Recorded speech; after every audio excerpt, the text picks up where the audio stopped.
What was that? Probably something else. Alright, I think since it's not time yet, we can keep going. Alright.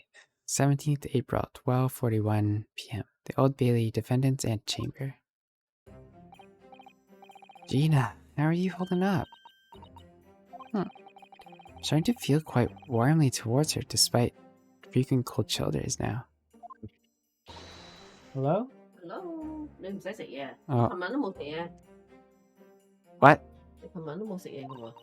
Oh, I did eat. 吓？你有食到啊？ Yeah. 啱啱食咗啊？ I'm being... 你幾耐食㗎？今日有冇食過嘢？ Yep. I ate breakfast and lunch. 已經食 Well, 咗。 I didn't eat lunch yet, actually.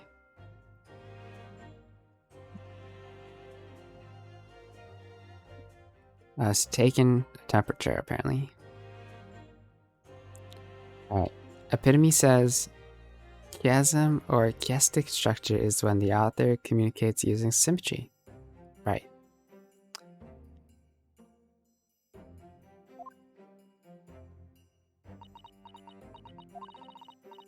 What's the point, eh?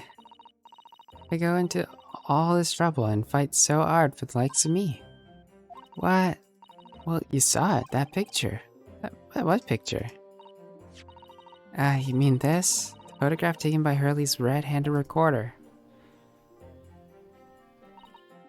Well, I didn't think it would have captured a scene like this, that's for sure.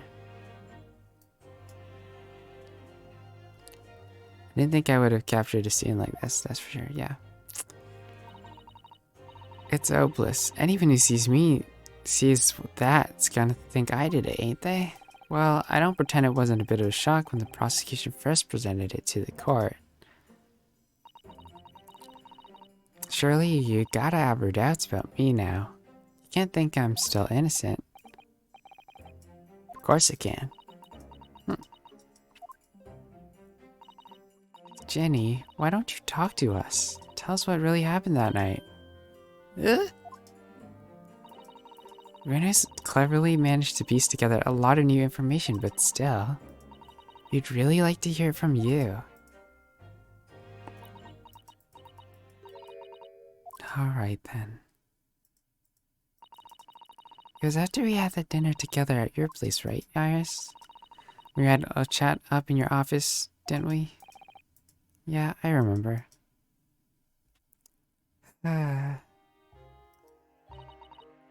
After that, I just couldn't get to sleep, so I slipped out and went down to the street. 2-1 to Winterbank's place. I had to know if our story was there or not, down in the Baskervilles. It's 3D! I don't know what it's about or nothing, but if you ask me, there's something in it that Sholmes don't like. Something what we don't want people reading.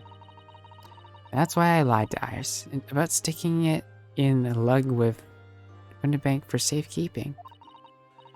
At least that's what I thought at the time. So you broke into Winterbank's? I just had to know if it was there or not. I mean, I had no idea all that was gonna kick off, did I? So I struck the lock and snuck inside. It was dark, as you like in there. So I gave the oil lamp on the counter a bit of wick, and that's when... What do you think you're doing? Ah! I nearly died. I did. And next thing I knew... I grabbed the gun off the counter and was waving it in the air like, I don't know what.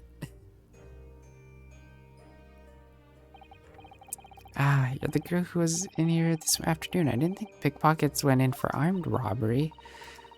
The manuscript. Have you got it there?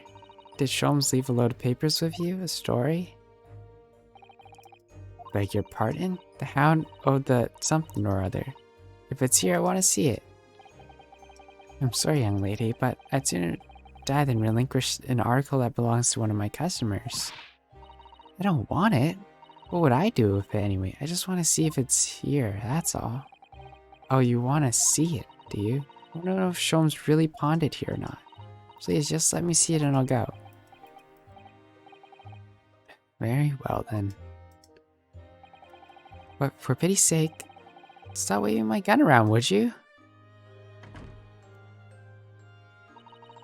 So then the old cove unlocked the store door and we both went inside. And it was there alright, the manuscript. Sholmes weren't lying after all. You did all that just to check for me, Ginny? Anyway, then there was a bit of a kick-up out in the main bit of the shop. The Skulkin brothers arriving on the scene, yes. What was that noise? Someone's breaking in. Dear me, is there some burglars convention tonight that I don't know about? I think I forgot to shut the door behind me, sorry. Better go take care of it. Could I possibly have my gun back? I'll come with you and... Don't be foolish, young girl. You must stay right here. Don't leave this room under any circumstances. And with that, he took the gun out of me and then walked back into the shop. I hung back in the shop and he said, straining me ears in the dark to hear what was going on, and it sounded like they got into a bit of scrap and I started to think I should help, see? So I was just about to go out the store myself and... Bang, bang! I heard a couple of shots go off, and two I think, and also at the same time, and then there was right at my feet, lying face down on the floor. It's right next to the storm door, so I slammed it and shut and locked it as quick as you like, because you thought whoever shot Mr. Winnebank might come for you. Yeah, so I went to grab the old cove's gun. Figured I'd put up a fight at least. But when I got a better look at him, I knew. Winnebank was a goner.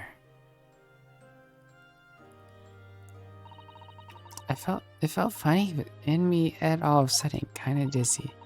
After that, I don't remember nothing. That must have been when you passed out, Gina. If I hadn't done what I'd done, the old cove might still be alive. Did you tell the police everything you just told us? Of course I did. They didn't believe a word of it, did they? All they said was, if I keep telling lies, it'd make things even worse for me. It'd be alright, Ginny. Don't worry. Just stay strong a little longer. Runa's about to put the real culprit through the mill. That cove what? Was there in the afternoon? The Egbert Benedict.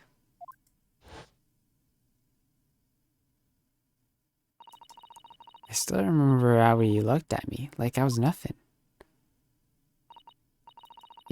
He was there that night. I don't know his real name yet, but I'm convinced he's involved somehow. Anyway, thank you for telling us what happened, Gina. I appreciate your honesty. You what? You can leave it all in Runa's capable hands now, Ginny.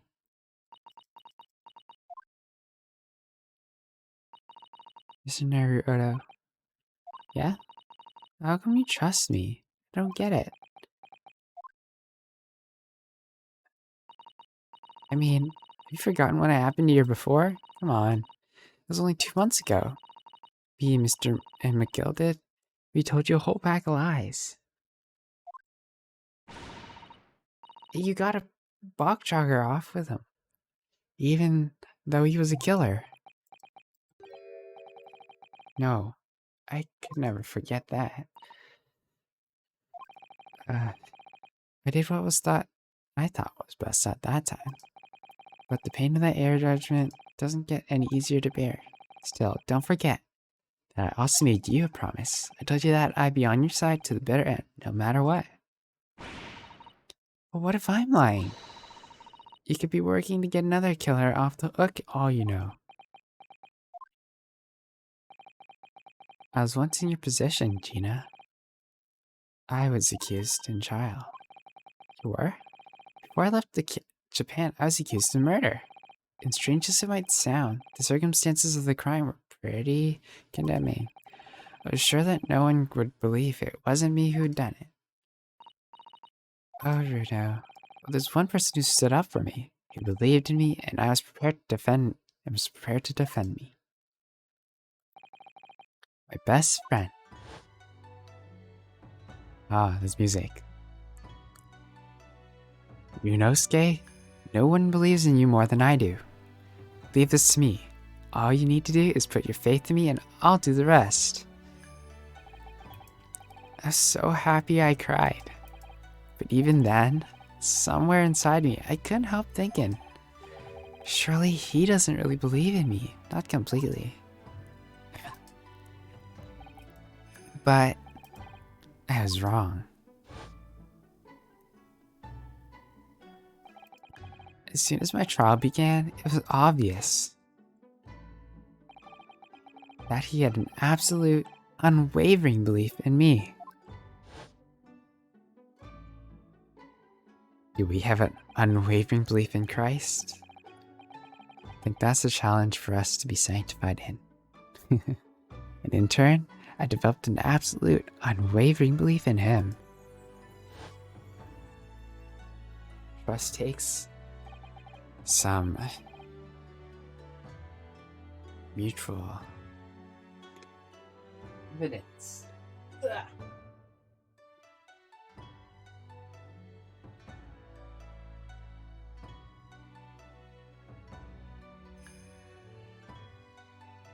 Since then, I came to realize, if you want someone to believe in you, you have to believe in the other person first.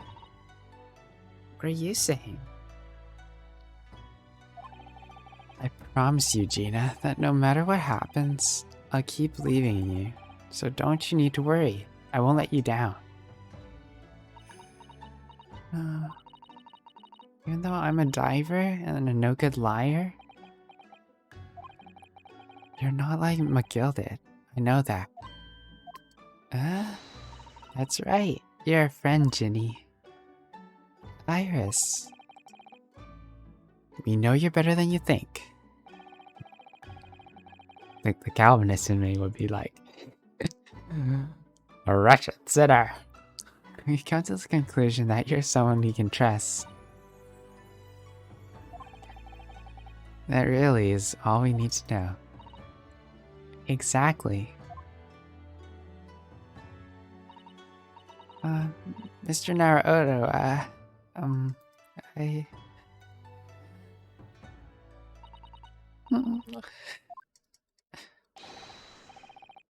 Defendant Gina Lestrade and her legal representative. Court proceedings are about to resume. Please head to the courtroom immediately. Yes, of course, thanks. Alright, let's see what happens next. I'd be both a defendant and a defending lawyer in my time. So I knew only too well just how hard it was to put all your faith in another. I also knew just how hard it was to bear the burden of another putting all their faith in you. This is it, at last, the final chapter, the final battle. Wish me luck, Susato-san. I hope you're watching over me too, partner.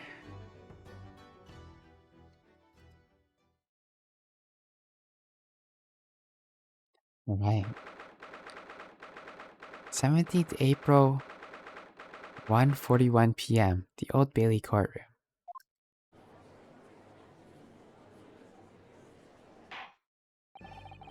I hereby call this court to order as we resume the trial of Miss Gina Lestrade.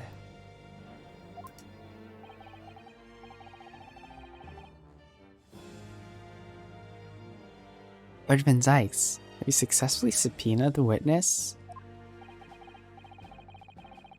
Subpoena was delivered to the communication station where the main man works immediately, my lord. However, the heavy rain has delayed the arrival of this carriage, it would seem. I see. But let us turn our attention to Inspector Gregson's preface of the case heard by the court this morning. Bearing The glaring omission of the third bullet in your report is a serious blunder, Inspector. I can only apologize, my lord. And although the defense's chemical analysis of the blood at the scene makes for a compelling argument, I can't permit such untried methods to be used as evidence in my courtroom. It's a big mistake to cross Hurley and me. A very big mistake. My lord, the subpoena's witness has just arrived in the building. Alright, let's do it. Thank you, officer. Throw him to the stand without delay. Mr. Egbert Benedict. I didn't expect to be crossing paths with him again so soon. Certainly not like this.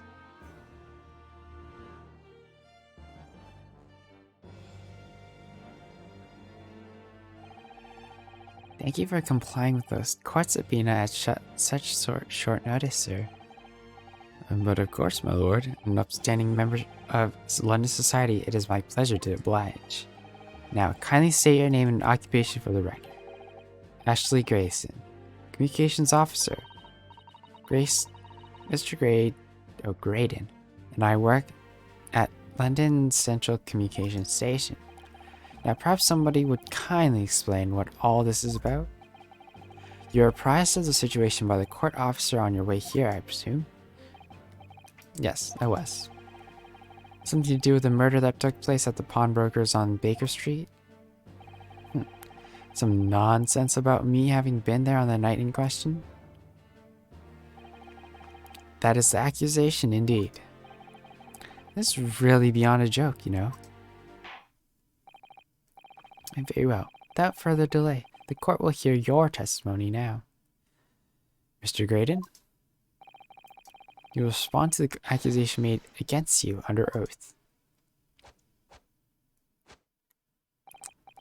Gladly, my lord, gladly. Let's see what his story is. The accusation. Naturally, I have occasion to make use of pawnbroking services from time to time, but are you seriously suggesting I colluded with these thugs to break into the place on the night of the murder? No intention of admitting such an outrageous accusation.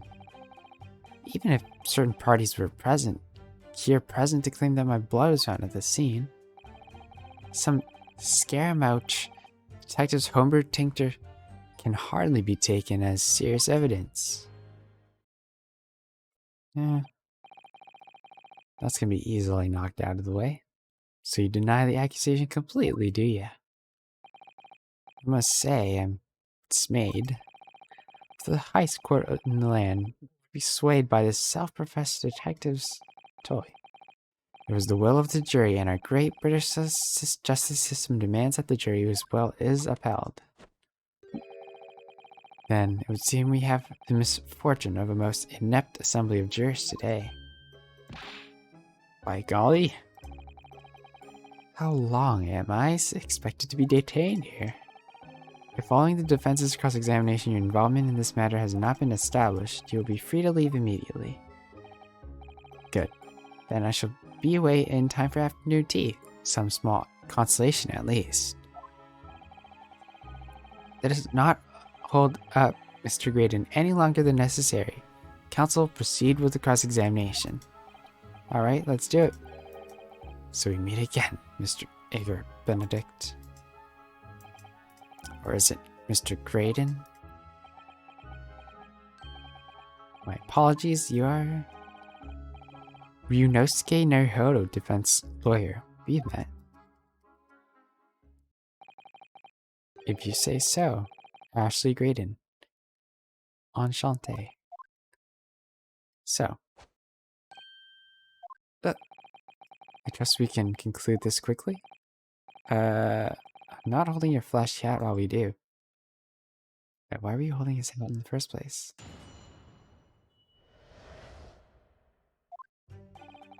Naturally, I have the occasion to make use of this pawnbroking service from time to time. Or are you seriously suggesting I colluded with these thugs to break into the place of night of the murder? No intention of admitting such outrageous accusation. Even if certain parties were claim that my blood was found at the scene, Some scaramouche detective's homebrew tincture can hardly be taken as serious evidence.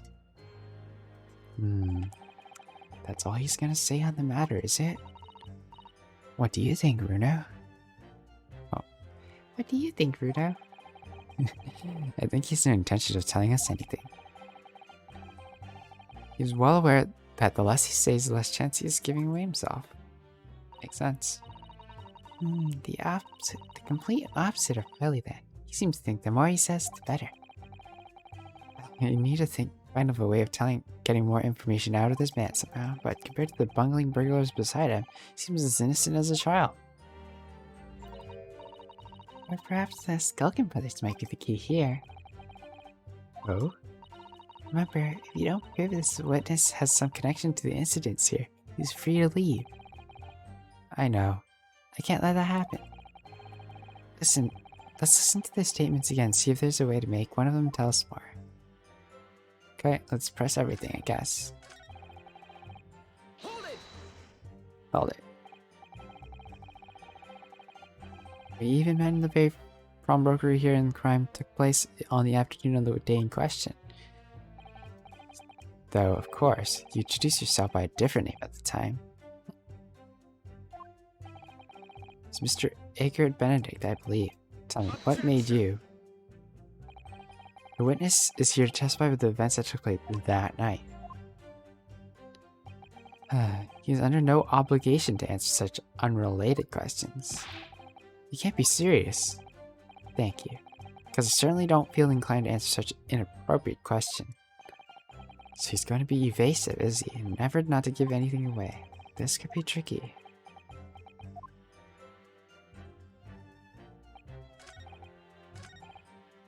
Are you seriously suggesting I'm colluding? Okay.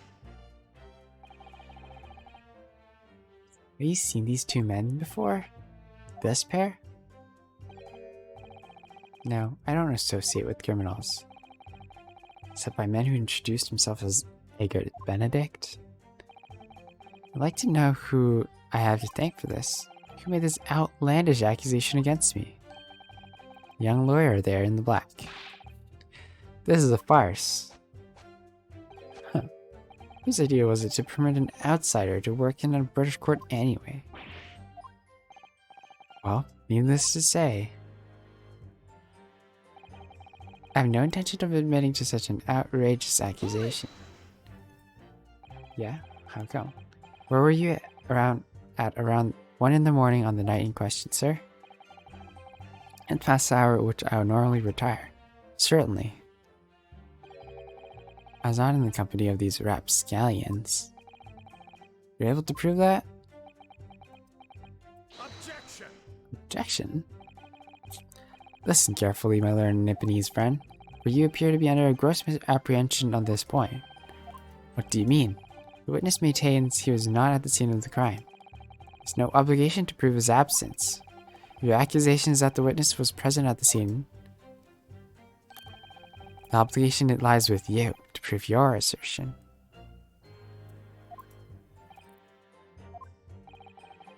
You'll fulfill the obligation before putting any more unreasonable questions to the witness.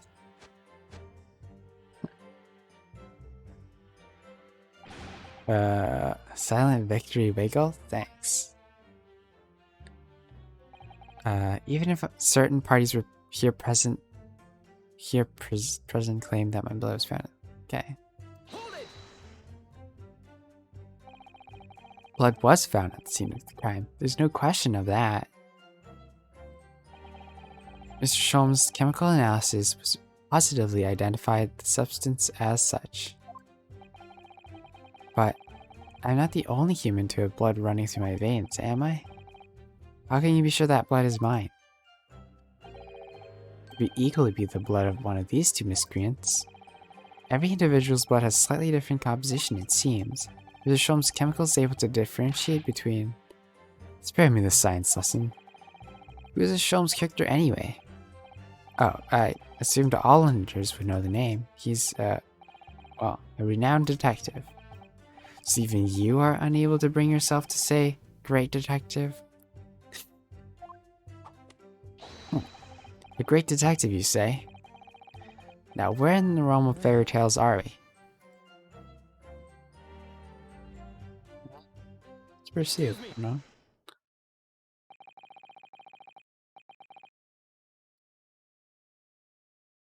Have you something to say about that, Mr. Skulkin? What, me? No, Mr. Skulkin next to you. Right. I had it up here with this. How many times have I got to tell you? You're not big, rough, sulky. Mr. Nash Skulkin. Or blimey, dude, what? Is it not the case when Mr. Graydon just spoke? A thought went through your mind? Would you care to share that thought with the court? Me thoughts? I don't have none of them. Must have been him. What? Mr. Nash Skulkin, answer the question, please. What went through your mind when Mr. Graydon just spoke? Nothing, honestly, nothing. I was just thinking, if he waves his arms around like that much more, I'll open up the wound again. Oh. What wound? Where he took the bullet, of course. It was only 2 days ago. That it ain't gonna be healed up yet. So I was, well, you know, I was worrying for him and... Hell spells? That's a pretty crucial thing. Mr. Graydon, did you hear that? What? Your comrade's worried about you, it seems. On account of your injured arm. My lord? Mr. Graydon? I have no idea what these two wretches are talking about. Certainly, I shouldn't expect to answer anything in relation to their mindless insinuations. You know that someone other than the victim was hit by a bullet at the scene of the crime 2 nights ago.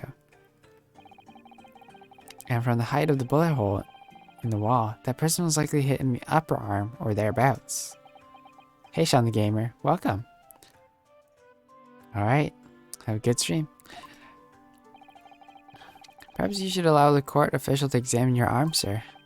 The left arm you're currently clasping with your right hand, as if in pain. No, I refuse. You've shown no evidence whatsoever that links me to these common thieves. Accordingly, I'm not obliged to permit any such invasion of my privacy. He is so hiding something. As I've already said, I'm completely uninvolved in all of this. I never had anything to do with the pawnbrokery where this fellow was killed whatsoever. I take offense at the insinuation that I was in any way involved. You claim to have nothing whatsoever to do with Mr. Windibank's pawnbrokery? Lord, the defense would like that last statement to be added to Mr. Graydon's formal testimony. Very well, counsel. Continue with your testimony, Mr. Graydon.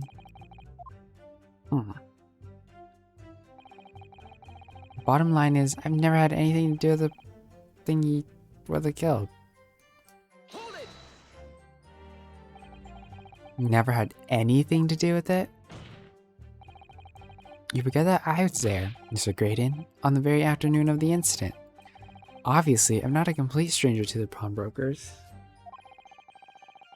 Currently on the lookout for an armchair to furnish my study. No, you were there to redeem an article. I have no idea what you're talking about. Oh. Excuse me. Do you have something to add, Inspector?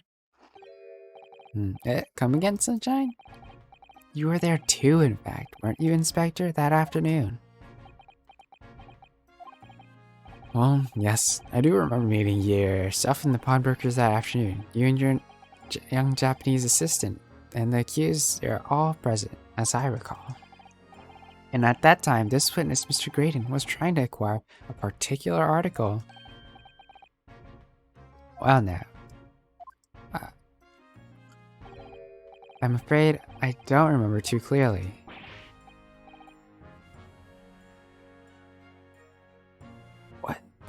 You must. I'm not going to lie and pretend I remember something I don't.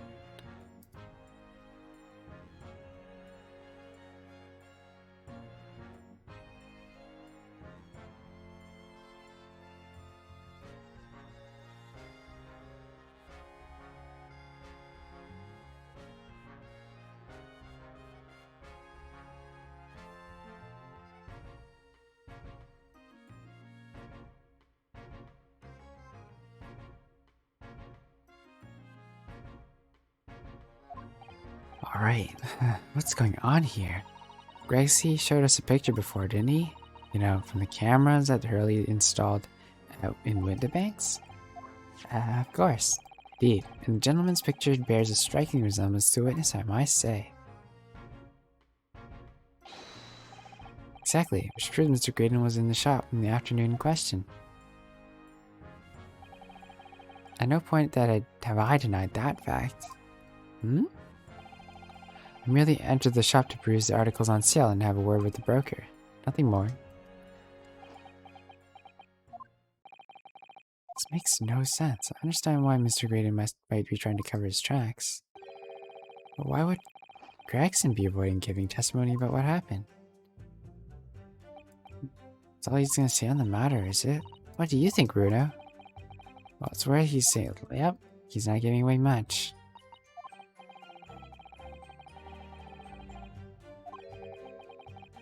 Thanks to the Skulkin brothers. Yeah, they were the key to it, after all. So, he says he had nothing to do with Mr. Winterbank. Well, we know that's not true. Maybe it's a good time to have a proper look through the court record. Okay, sounds good to me.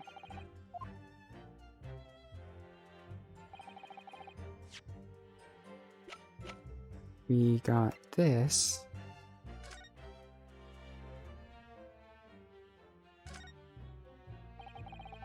A bullet that was fired from Skulkin Brothers' gun on the night of the incident. So it turns out it never actually entered Hurley's body at all. Thanks to the thick leather of that pouch he was wearing, it saved him. Hehe. Hurley's always lucky like that. Well, considering that he had to go to the hospital, wonder how lucky he really was. Oh dear, poor Hurley.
You may have escaped your notice, but there's a small smear of blood on the disc.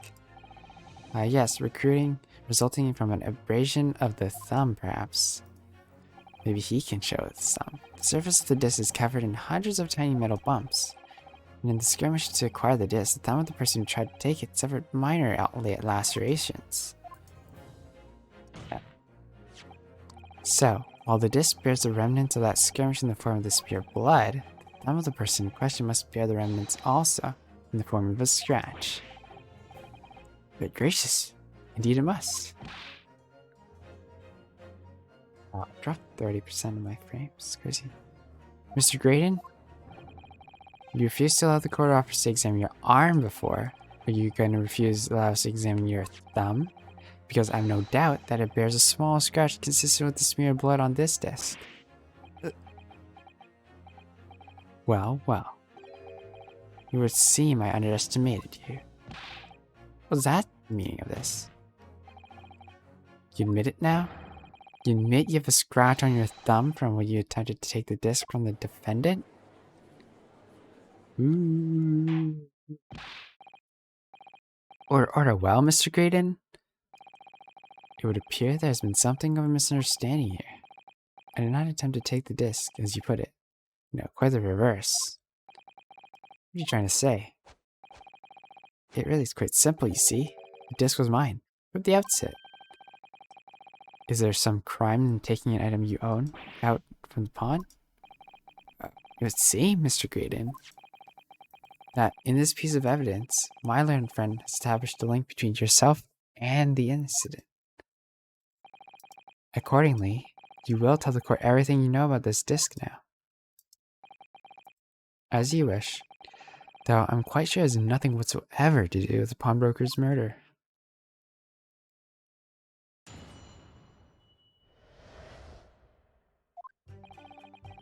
There's a note on the disc saying, "For McGilded," but the item belongs to me.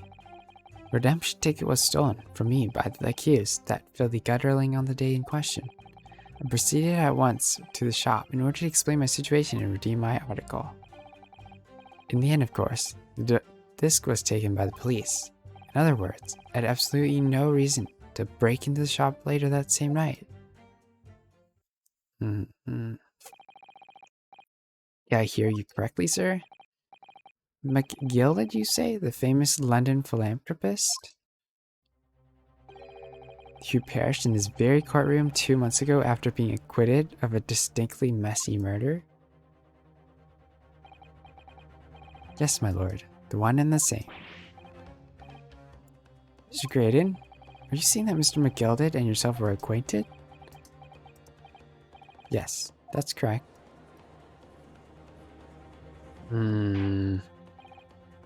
Order. Well, certainly didn't expect to hear that name uttered in my courtroom again. According to what Gina told us, that this was placed in pawn on that fateful night 2 months ago.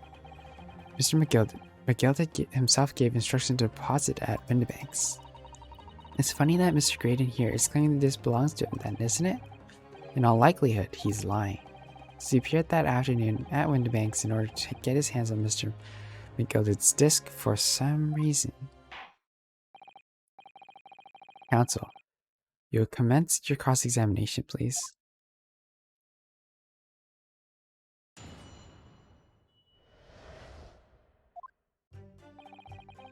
There's a note on the disc saying, "For McGilded," but the item belongs to me. Would you care to explain how this belongs to you?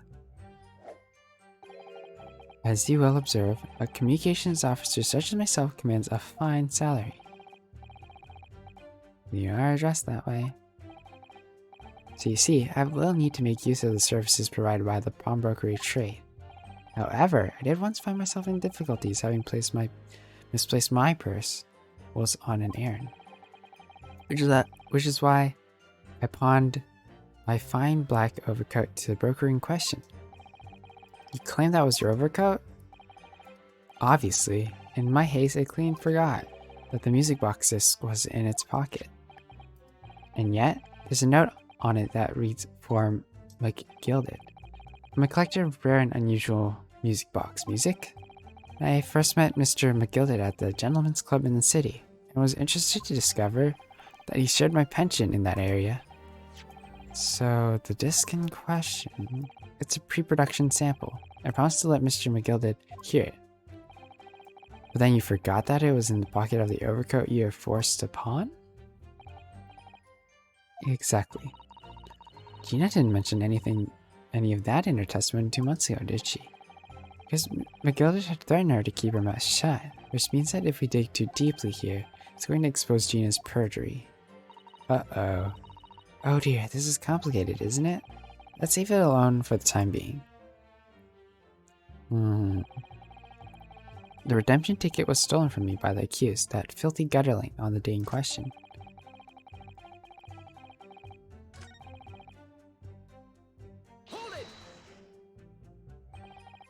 So you're saying that Miss Lestrade lifted the ticket from your pocket or bag? That's right. Despite being mindful of danger when walking in the insalubrious areas her kind frequent. Mrs. Shaw did no such thing.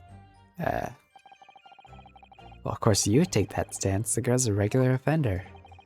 You came to the pawnbroker that day prepared with all the information you needed to identify the defendant you're looking for.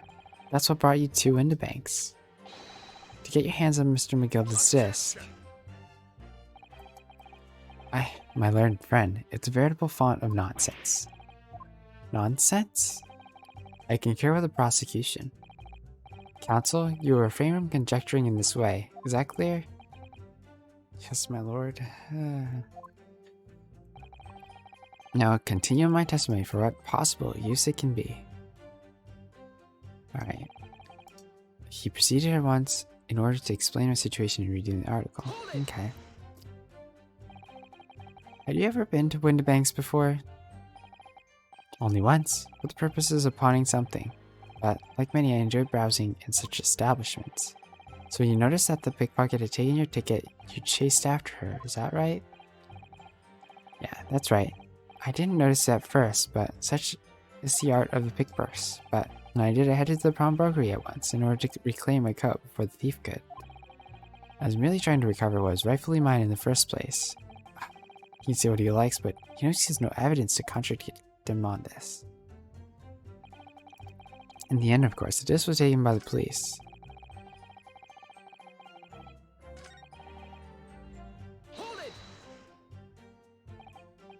Yes, it was taken by Inspector Gregson here, wasn't it? But that's right. This was the very man. Apparently the police were collecting anything that has connection with poor Mr. McGildy as evidence. Excuse me.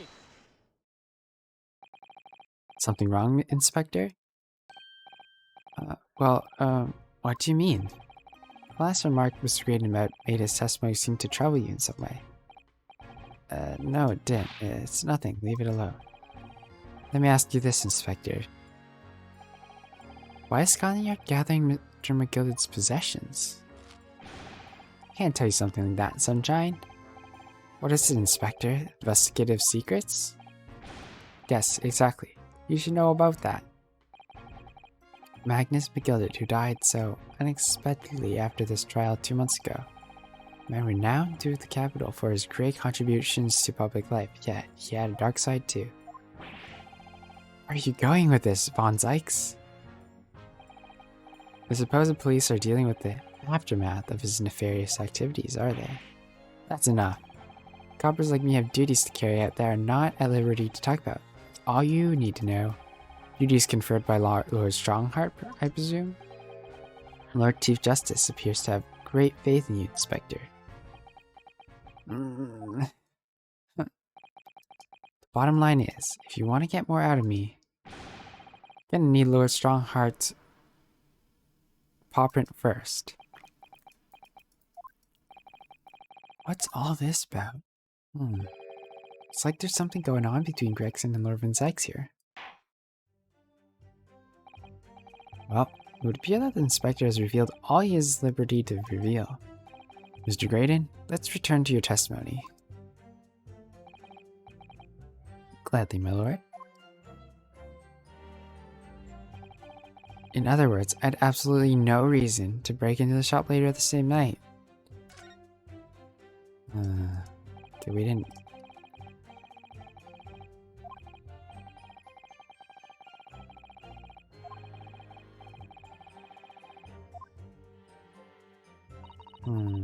There's no doubt about it. That witness is lying through his pearly white teeth. The police are obviously after anything left behind. Why Inspector Gregson ended up taking the discs into custody that day? Grexy being very strange about all this. Must be a reason for that, I'm sure. Just don't know what it is. But now I need to focus on exposing the fact that Mr. Graydon is lying in his testimony. I think we have to go to this last section.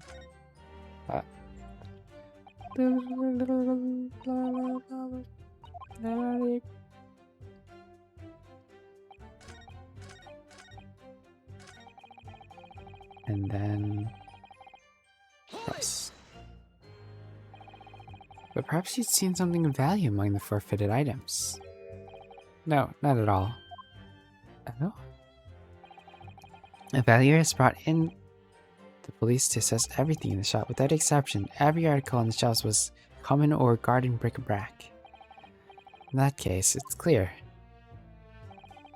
that you broke into the shop later that day in order to recover Mr. McGillicud's disc. Have you not been listening, man? Even if I wanted to recover the disc, you recall that it's been seized by the police that afternoon. There's no more in the shop than that night than I. As I keep saying, I simply have no reason to break in. There's nothing of Miss McGillicud's left in the shop that night. Nothing this man might have been after. I wonder if that's really true. Bruno, if you have some evidence, then let him have it. I'm dying to see that irritatingly assured expression of his crumble.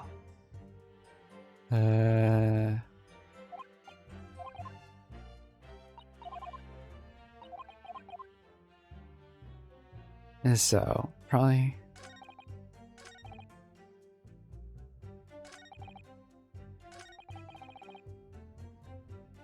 we're gonna present something. But what?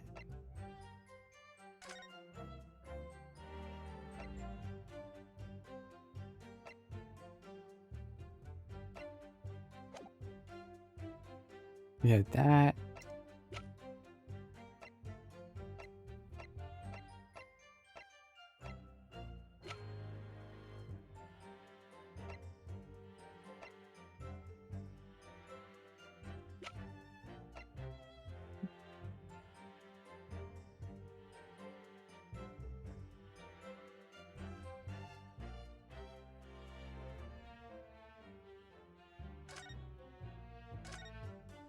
They.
What's this?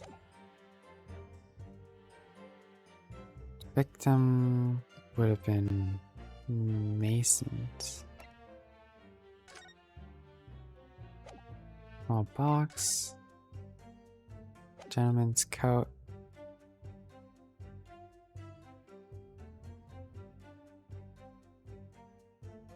Mr. Mason had it.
Hmm.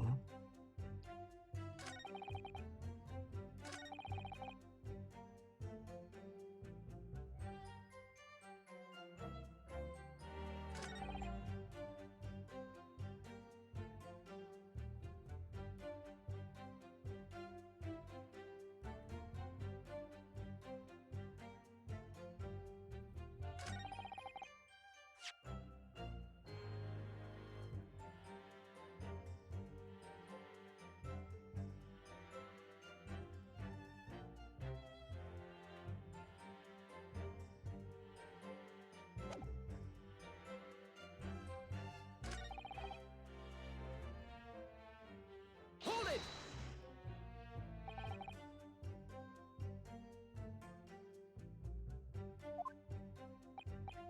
Objection!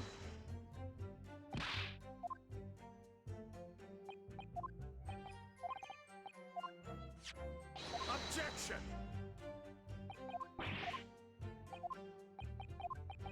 Okay. Just need to, yeah.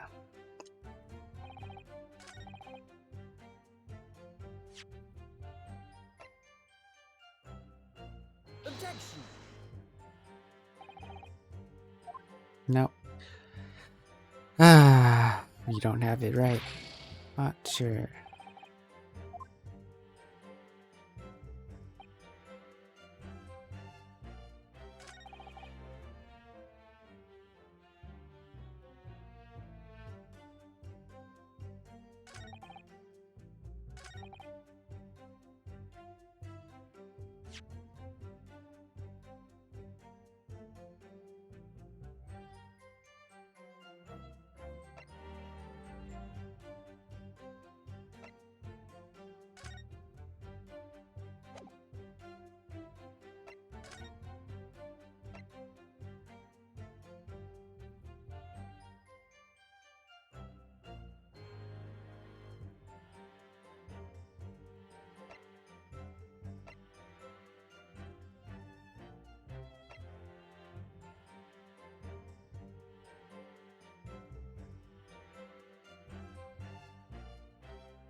Hmm.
Man, my internet is oof. It just cut off for a sec. Among the fitted items? No.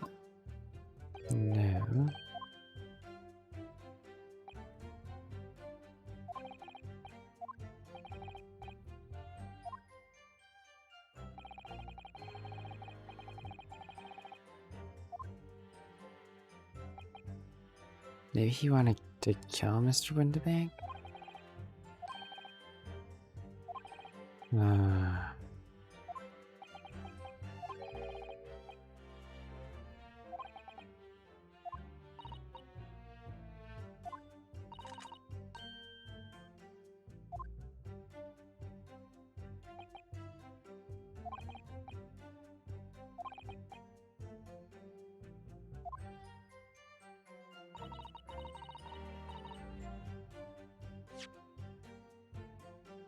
You really either take their redemption ticket.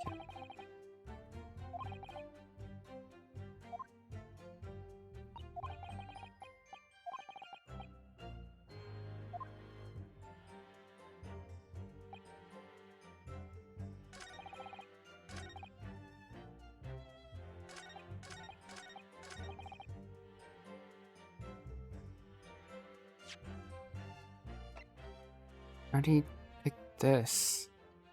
Just the code.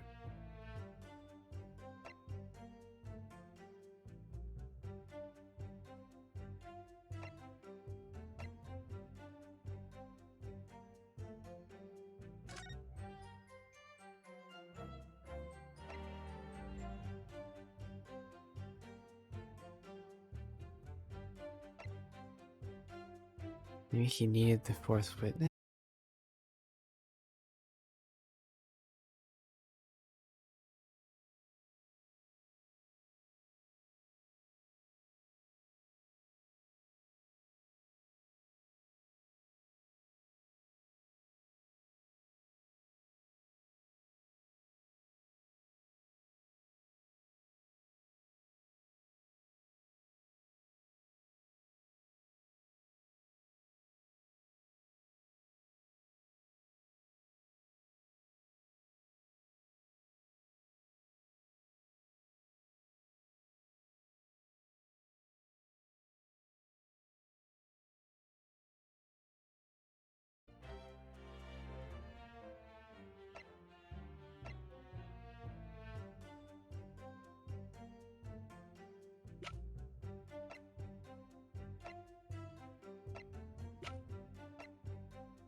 Yeah, I'm just really not sure.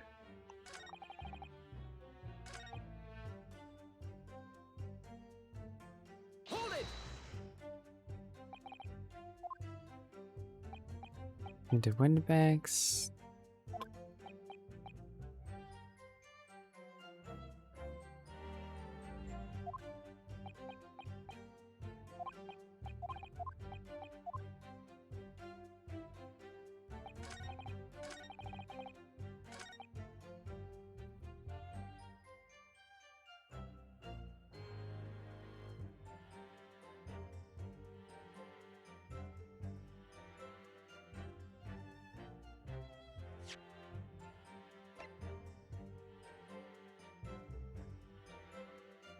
Objection!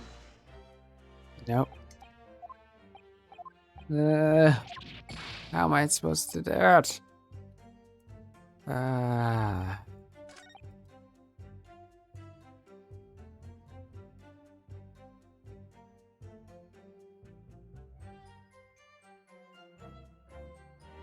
Stolen from me by the accused. Hold it!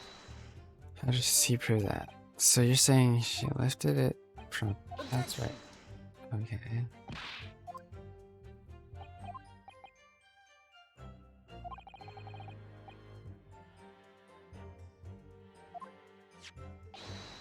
Objection!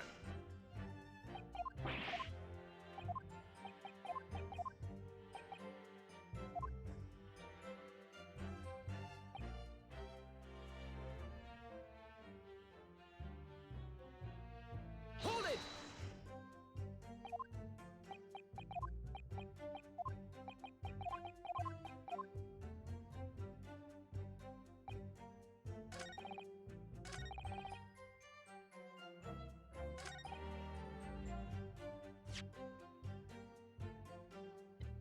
There's like something written.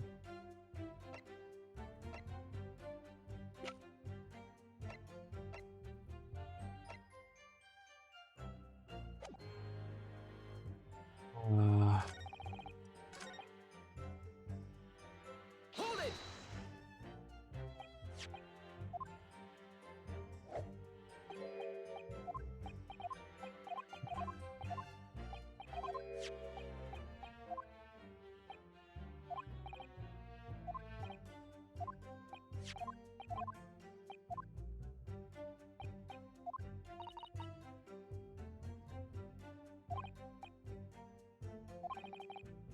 hmm.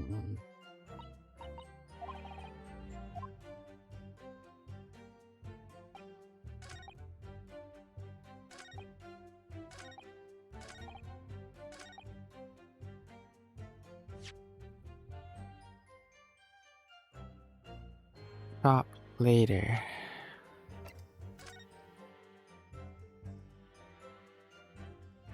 Hmm.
Hmm.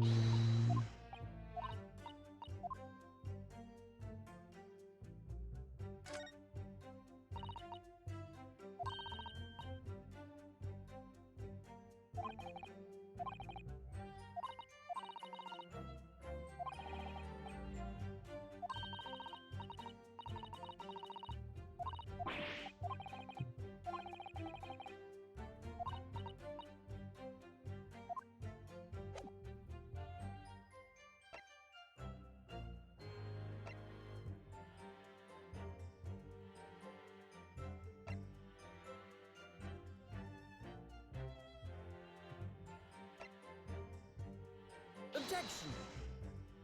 No. I have no idea, man. Hold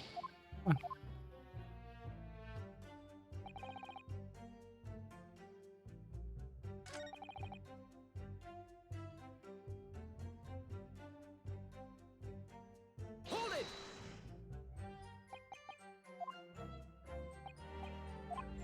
Is that right?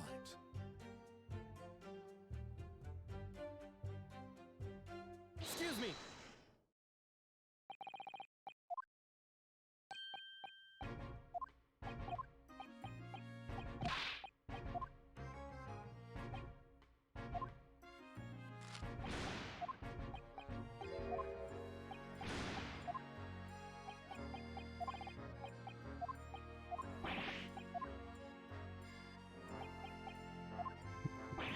Uh,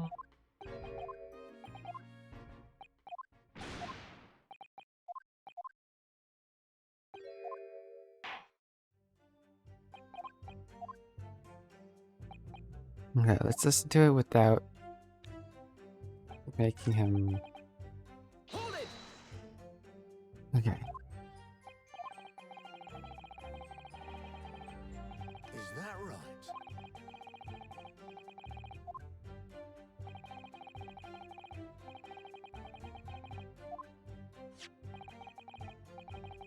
Hmm.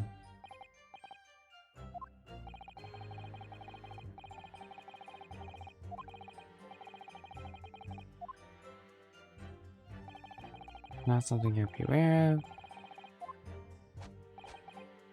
Draw. Merely communications officer at the Benjamin's music boxes. Blowing poses. Okay.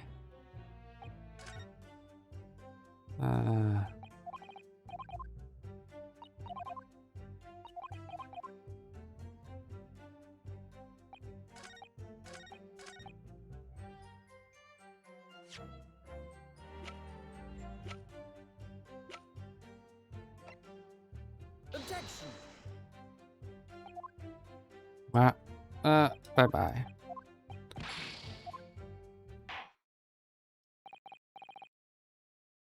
No, we lost again.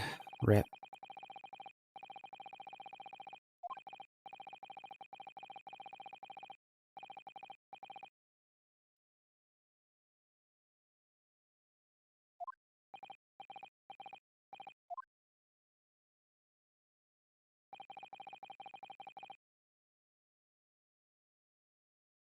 What are you even connecting to the wrong server for all I know?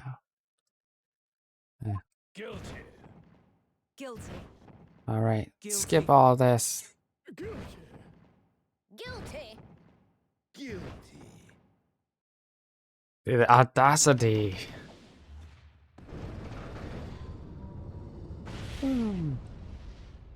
Explosions in the court. I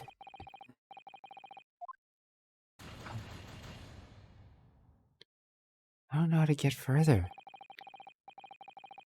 This is our second.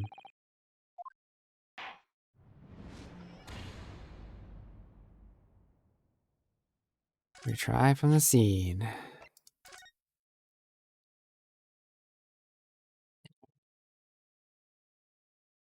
Talk to him.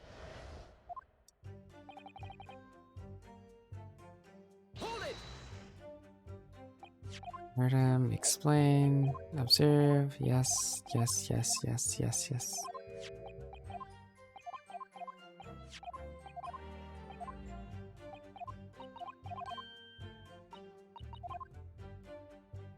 Yeah, so ignoring that. Hold it! We're gonna defend her. And Objection!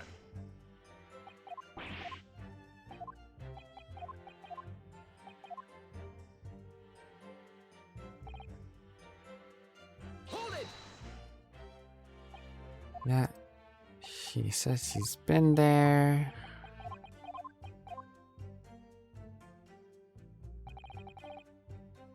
This is taken by police. Is that right?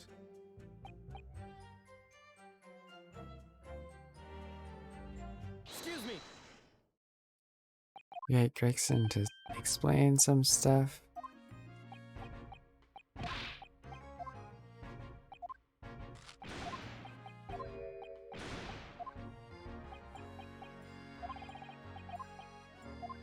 Yeah.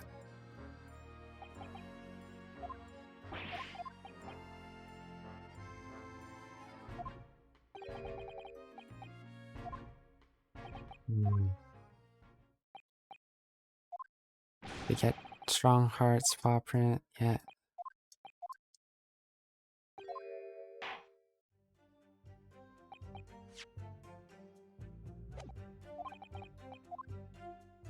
Right. And then the last section. Hold it! We accuse it to the object to be.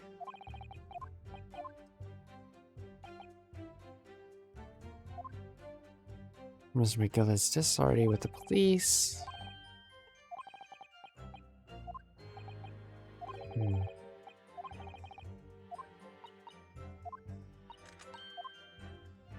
Wait, but I can't think of.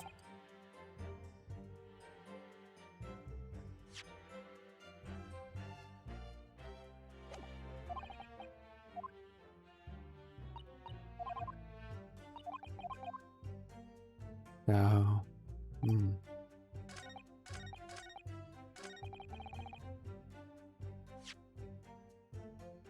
what thing could I possibly...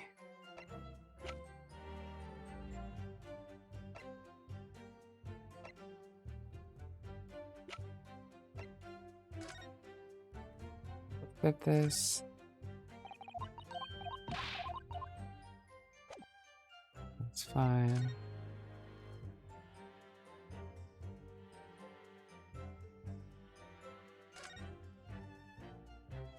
Yeah, we looked at that. Scorched badly. Strap ripped apart, obviously. Let me see. Yeah. The rotator bullet was lodged. Yep. Yeah.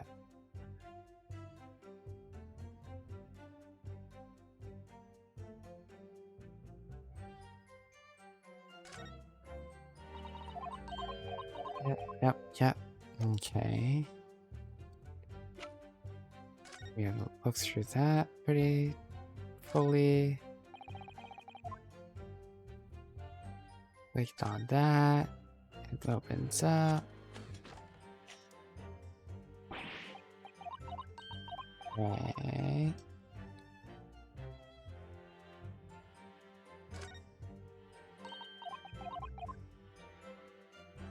Yep. We've done that before. I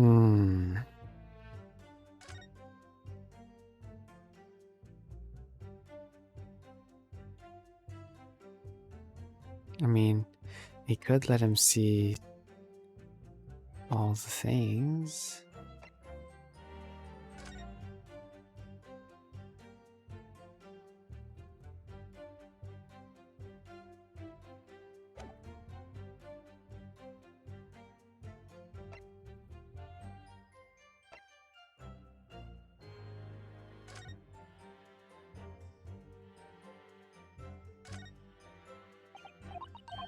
Ammunition.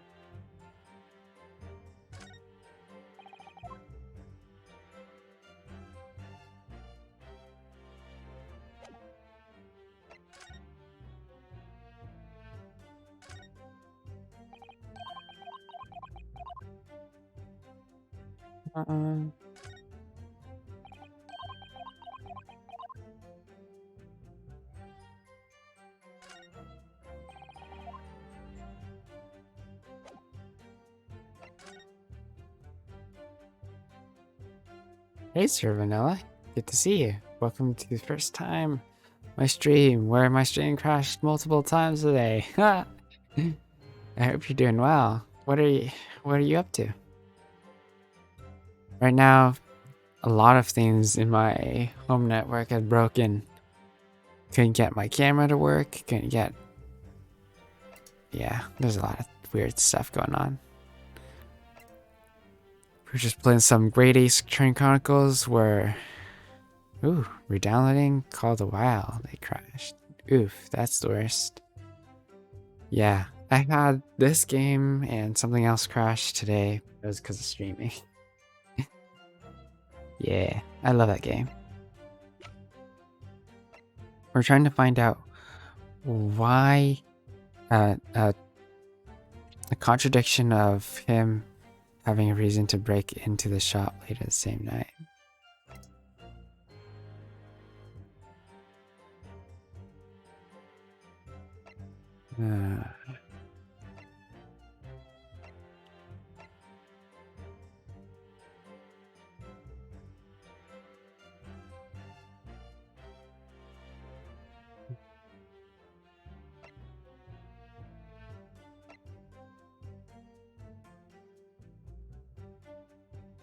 This is my first. I think this is my first stream I watched of you all. Yeah, normally I have like a webcam, but that's broken too, so that's fun. We're stuck in a puzzle.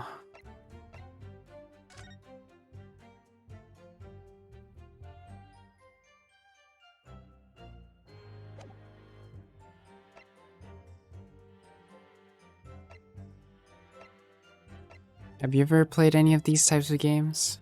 The Ace Attorney, Chronicles, Great Phoenix Wright, Ace Attorney, stuff like that. There's also a new one coming out that is, it's like in a world where there's magic, so it's like some things are not as logical, or at least it uses a different type of logic. So yeah.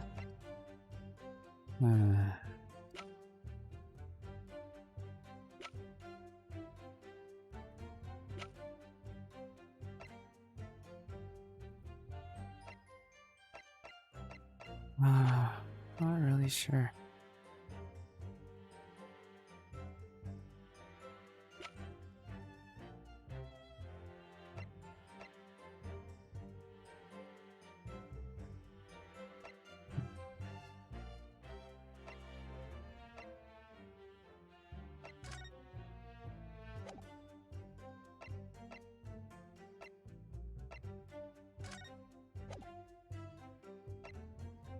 We need to find something that was a reason for him to break in. We'll try everything, essentially.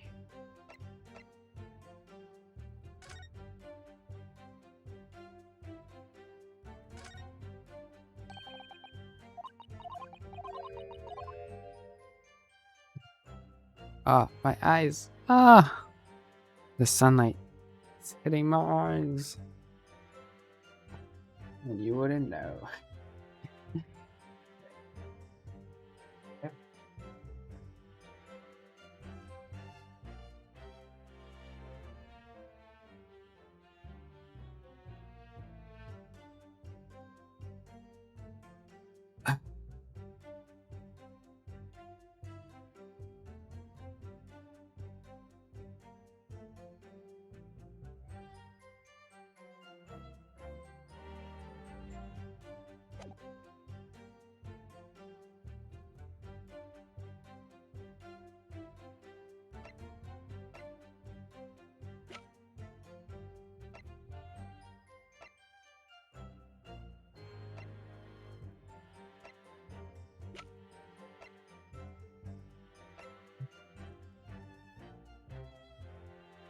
Objection! Nope.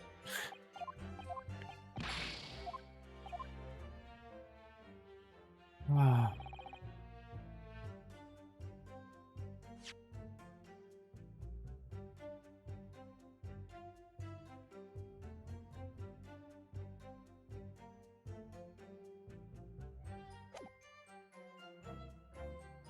So we have to figure out, do we have proof that he has a reason to break in the shop later that night to put him in the scene of the crime?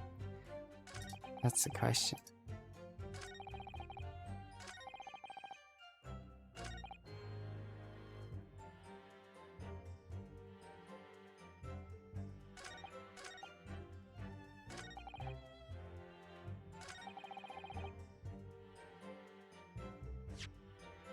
Man, he's supposed to want that coat. His coat is missing, and it's not back at the police either, right? I think.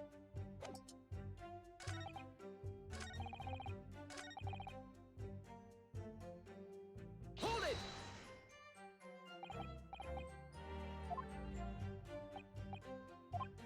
Is that right?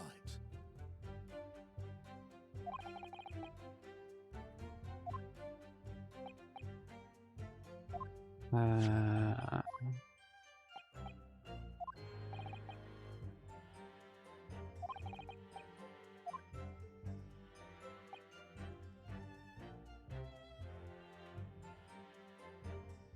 Excuse me!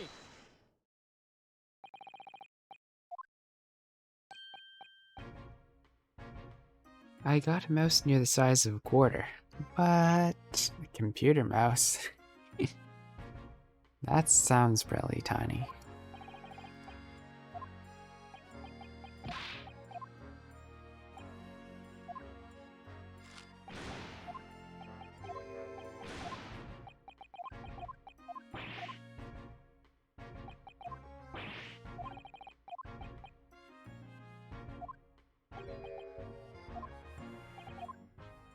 Yeah. We can... Yeah. Like, every time I ask him about that, it still doesn't change anything. Ah, I'm missing something in the evidence. Okay, Mr. McGill slipped the disc into his coat pocket. Then he threatened Gina and forced her to take the redemption ticket. Right. Witnesses lying through his teeth? These were obviously after anything left behind by Mr. McGill did as well. That's why Inspector Gregson ended up taking the disc. Right. But Grexy's being very strange. There must be a reason, yeah? Yeah, but I need to focus on Mr. Graydon. Uh...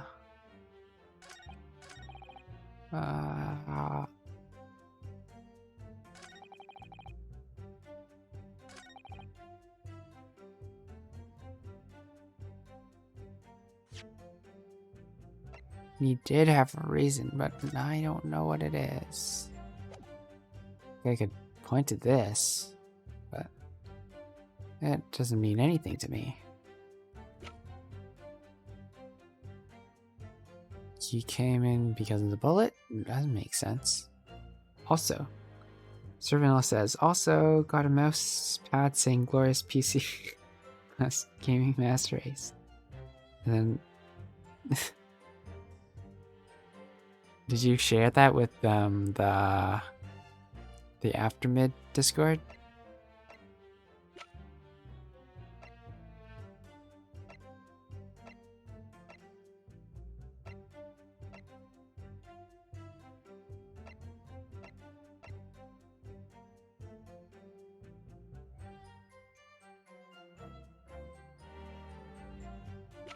Yeah, go for it.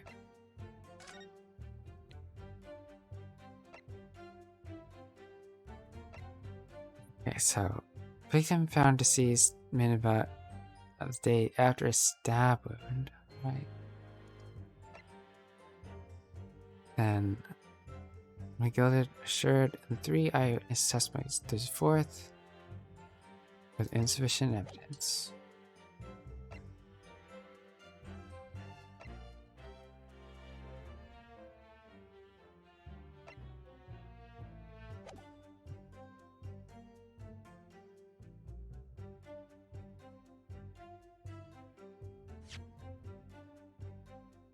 What am I missing?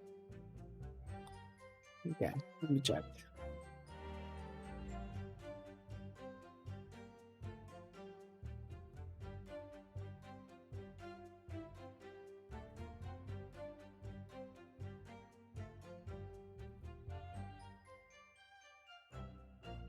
Discord.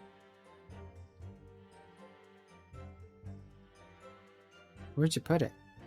Let's see, random stuff maybe? Nope.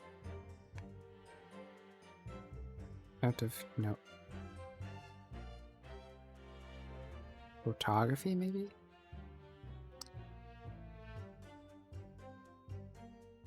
Nope. Creative arts? Nope. Where'd you put it? Under the games tab, sure.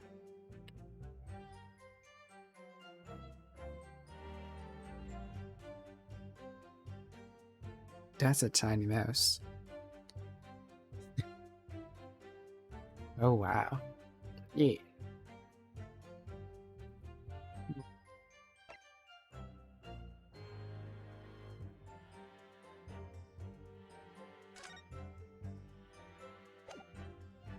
April 16.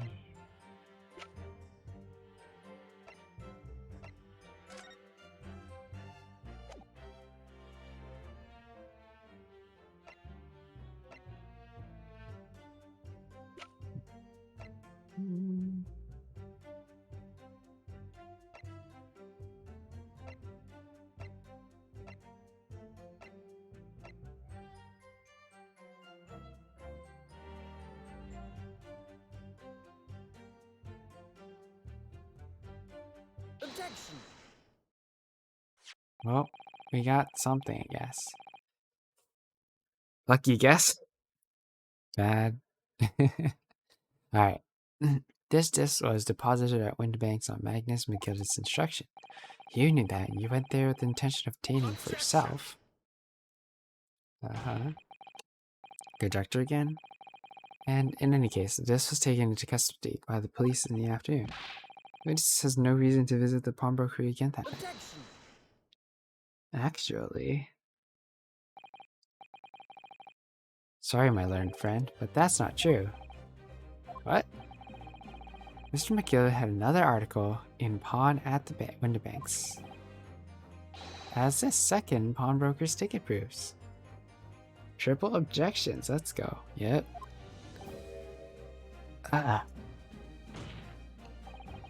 There's 2 articles belonging to Mr. McGilded in Windbank's pawnbrokery. The reason you broke into the shop that night was to recover the second one. Together with your 2 accomplices, the Skulkin brothers. The second ticket, is it? What had that man deposited? The article description reads, 1 small box. A rather vague description seems to me. Are you suggesting that I broke into the pawnbrokery with these clowns in order to steal some trinket box? I believe there are adequate grounds to suspect that you did. This is absurd. Why on earth would I do such a thing? Once the article had been forfeited, I could simply walk into the shop and purchase it. There'd be absolutely no need for me to resort to theft.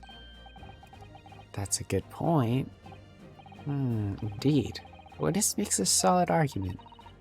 That means that for some reason, this Graydon fella needed the small box that very night, does it? Objection! It's time to put an end to this nonsense, my lord. Could you be a little less cryptic, Lord Van Zykes?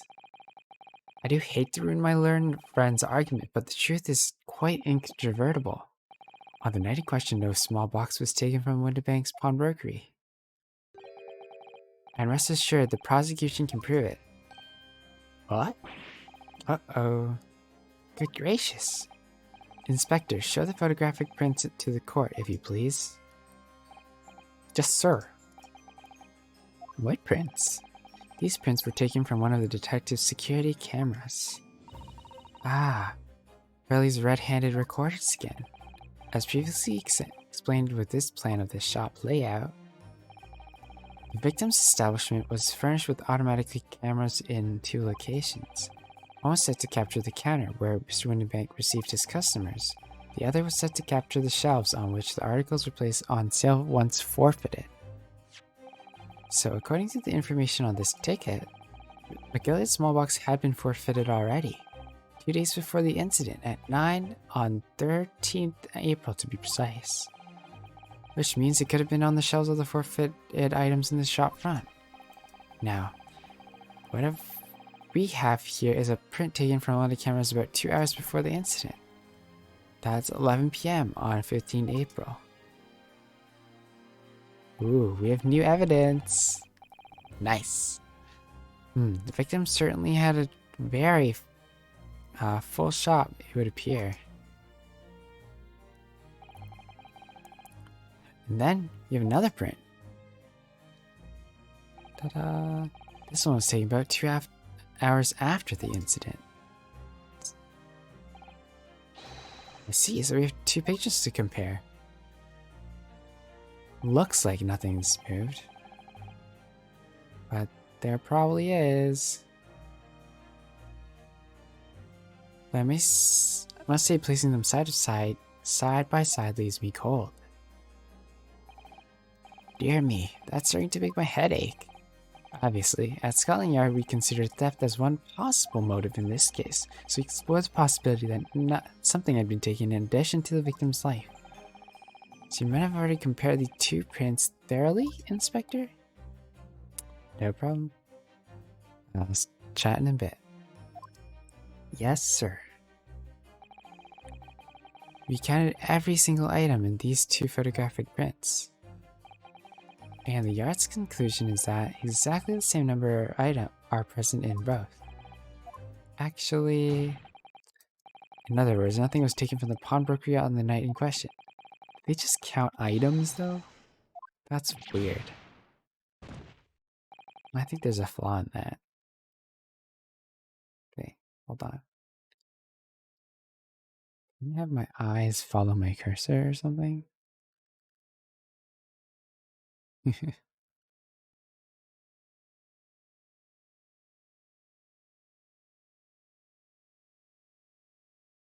Yeah, cool. I don't believe it. If I could have just shown that he'd stolen McGillicud's pawn box, I'd have been able to break him down at least. You know what, Rudo? I've been thinking. I wonder if these two photographs really are exactly the same. What? So, counsel, in light of the evidence put forward by the prosecution, what is your position? It seems that, in fact, on the night in question, nothing was stolen from the victim's establishment. Do you accept the prosecution's assertion? I don't know. Could there be some hidden discrepancy in these two photographic prints? Let's point out discrepancy, I guess. View the scene.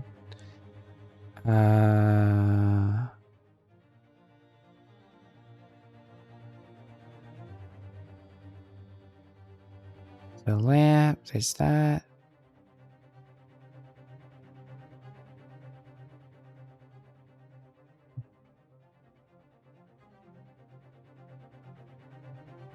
Maybe.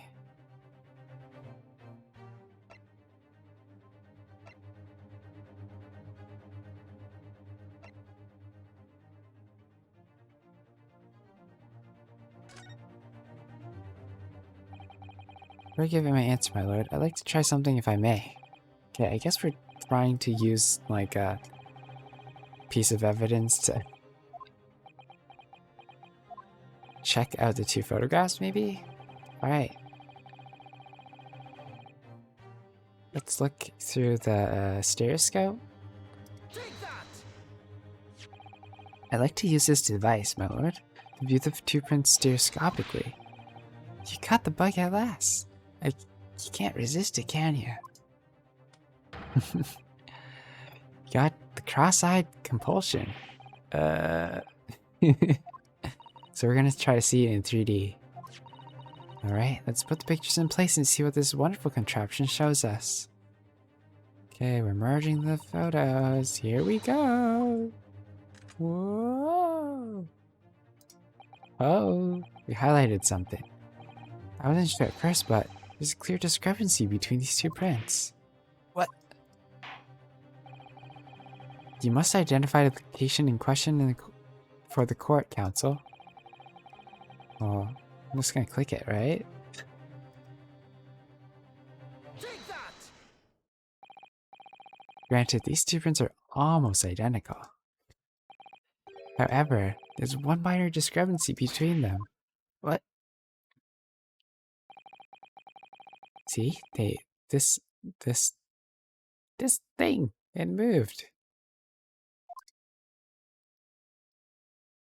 It moved. A single area stands out as being different. The location of the small box. Alright. Wait, unbelievable. Unbelievable. By Jove, you're right. How extraordinary. What this tells us is very simple. Mr. McGillicud's box was indeed not stolen from Windibanks on the night in question. However, there can be no doubt that somebody picked up this particular box and then returned it to its place on the shelves. Are you suggesting that small box originally deposited by Mr. McGillicud is in fact? Yes, the very same box I just identified in the photographic prints. Mindless guesswork. What if it was? So a box moved on the shelf. Nothing was stolen, which means, quite simply, that nothing has changed. That may be true, but... Alright, McGillicud's box wasn't stolen. Then... Doesn't the fact that it was moved like that change thing? Well, yeah, because the box holds things, right? I believe this changes everything about the case. How can that possibly be? The crucial point is the fact that it was moved was a small box. In other words, we have to consider what might have been inside that box. Yep, exactly. What are you suggesting? Ooh, Graydon's being frustrated. I'm suggesting that we need to examine that box as soon as possible. A vital piece of evidence is sitting on the shelves at Winterbanks as we speak. That won't be necessary. Some little box belonging to a man who died 2 months ago can't possibly be relevant to this trial. Oh, I think this guy disagrees. The judge disagrees. Bailiff, arrange for an officer to go to Baker Street at once. Obtain that small box in question. Sounds good to me.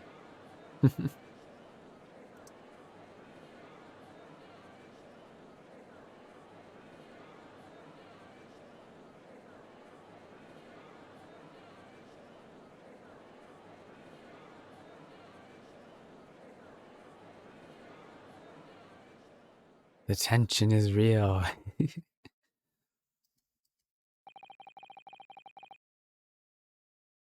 You should have a report within the hour. I think perhaps we should recess for a short while until the evidence is brought forth. To be hoodwinked by such a farce. Disappointing. I beg your pardon, Lord Van Zykes? This is nothing but a smokescreen. A Nippety's specialty, it would seem. What are you trying to say? My learned friend has persisted with the same line of reasoning from the very beginning. This witness's intent was to steal an article belonging to Mr. McGilded from the pawnbrokery. Yet common sense tells us that none of the articles have value enough to be worth stealing in the first place. Exactly. It would be beyond absurd to break into the place, purpose for stealing such commonplace property.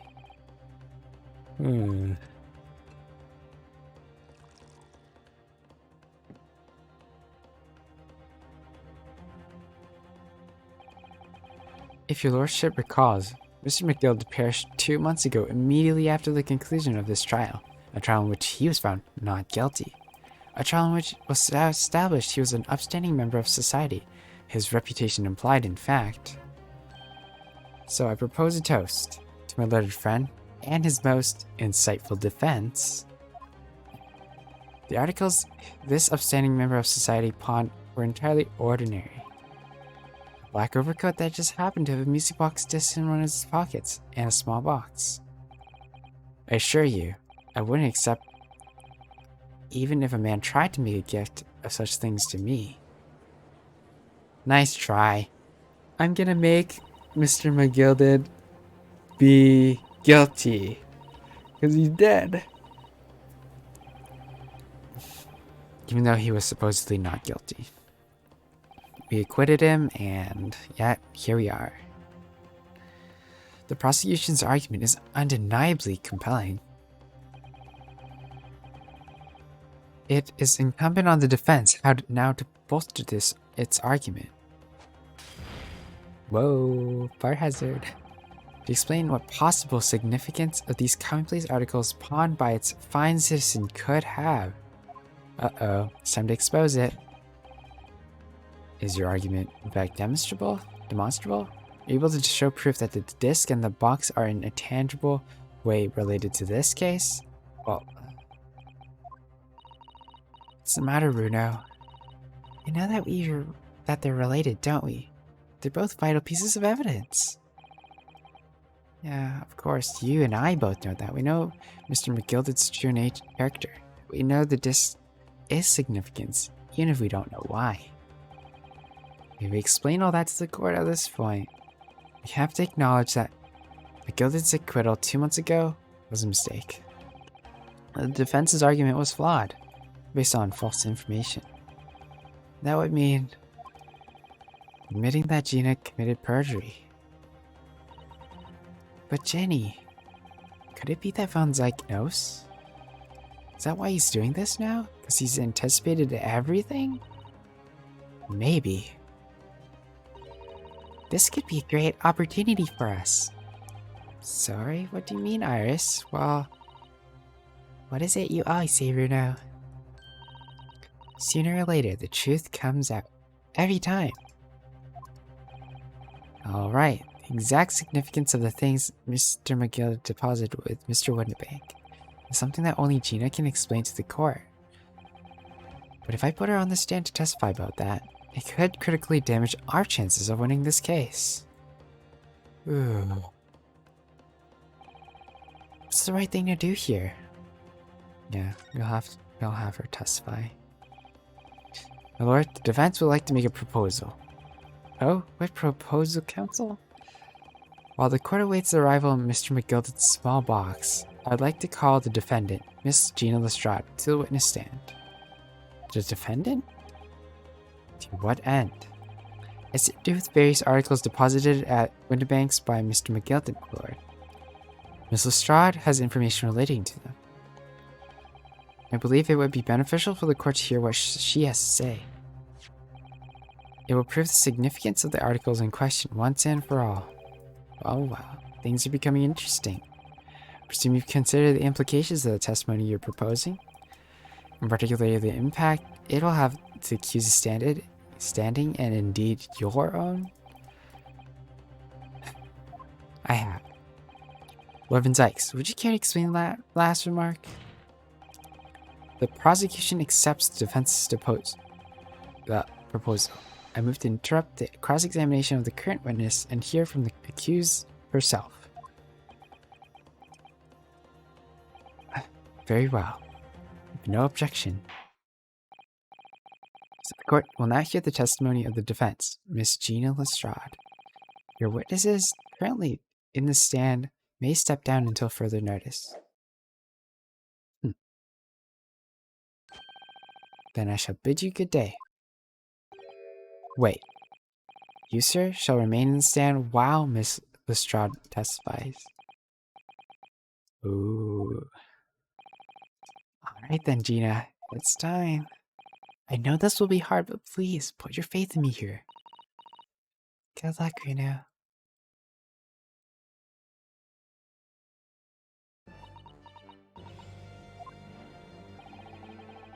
The articles that Mr. McGilden has deposited in Winterbank's pawnbrokery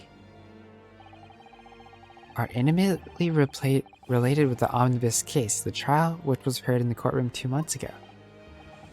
And I remember this young lady being brought before me in the trial as well. That's right, my lord. Her testimony helped to establish the innocence of the defendant, Mr. McGilden. The omnibus case was intriguing, to say the least. And now here we are all again, the same players in that trial, facing each other once more. A twist of fate, perhaps, my Nipponese friend.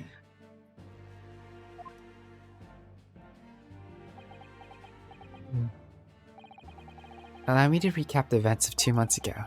An old brickmaker was stabbed to death in an omnibus running along London's winter streets. Apart from the victim, there was only one other person in the carriage, Mr. McGilden. Naturally, he was the prime suspect for the murder, but as the trial progressed, another possibility emerged, and that murder in fact took place above the defendant's head on the roof deck, with the body being dropped through the skylight into the carriage below. It was Miss Lestrade whose testimony brought that possibility to light. At the time of the incident, Miss Lestrade was concealed underneath the seat in the carriage, hoping to pick the pockets of the unsuspected passengers. Ooh. Then, immediately after the trial, having been acquitted of the murder, Mr. McGilden died in this very courtroom, in the most extraordinary of circumstances.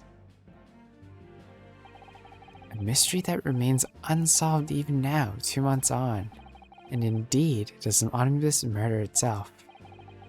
Be that as it may, I recall neither this or the small box being mentioned in the course of those proceedings.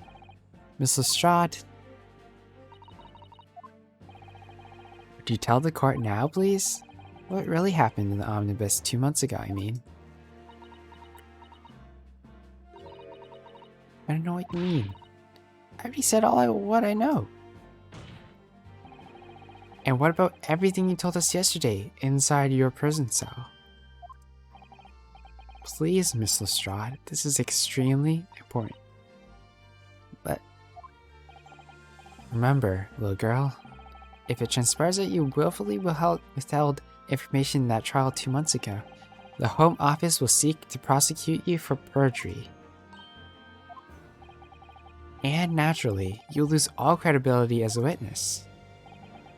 Although, let's face facts, you have little credibility to lose. Ginny, don't listen to him. Please, you have to trust Bruno now. Iris? We're on your side.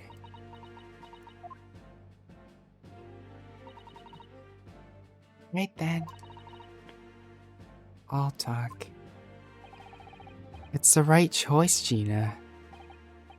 Well, it would seem that my learned friend is hell-bent on bringing the entire courtroom down about his ears, so be it. I must confess, I'm struggling to understand what on earth is happening here. However, it would appear that Mr. McGilde's pawned articles and that extraordinary case on the omnibus harbor secrets of which we have been hitherto unaware. So, Mrs. Lestrade, you now give me your testimony before the courts about the events of 2 months ago? You reveal the truth, a commodity sorely lacking in your original statements. This is it then. Everything is going to come out. Like Van Zyke said. This could bring the whole courtroom down about my ears. As a lawyer, I'm prepared to take that risk. I hope so.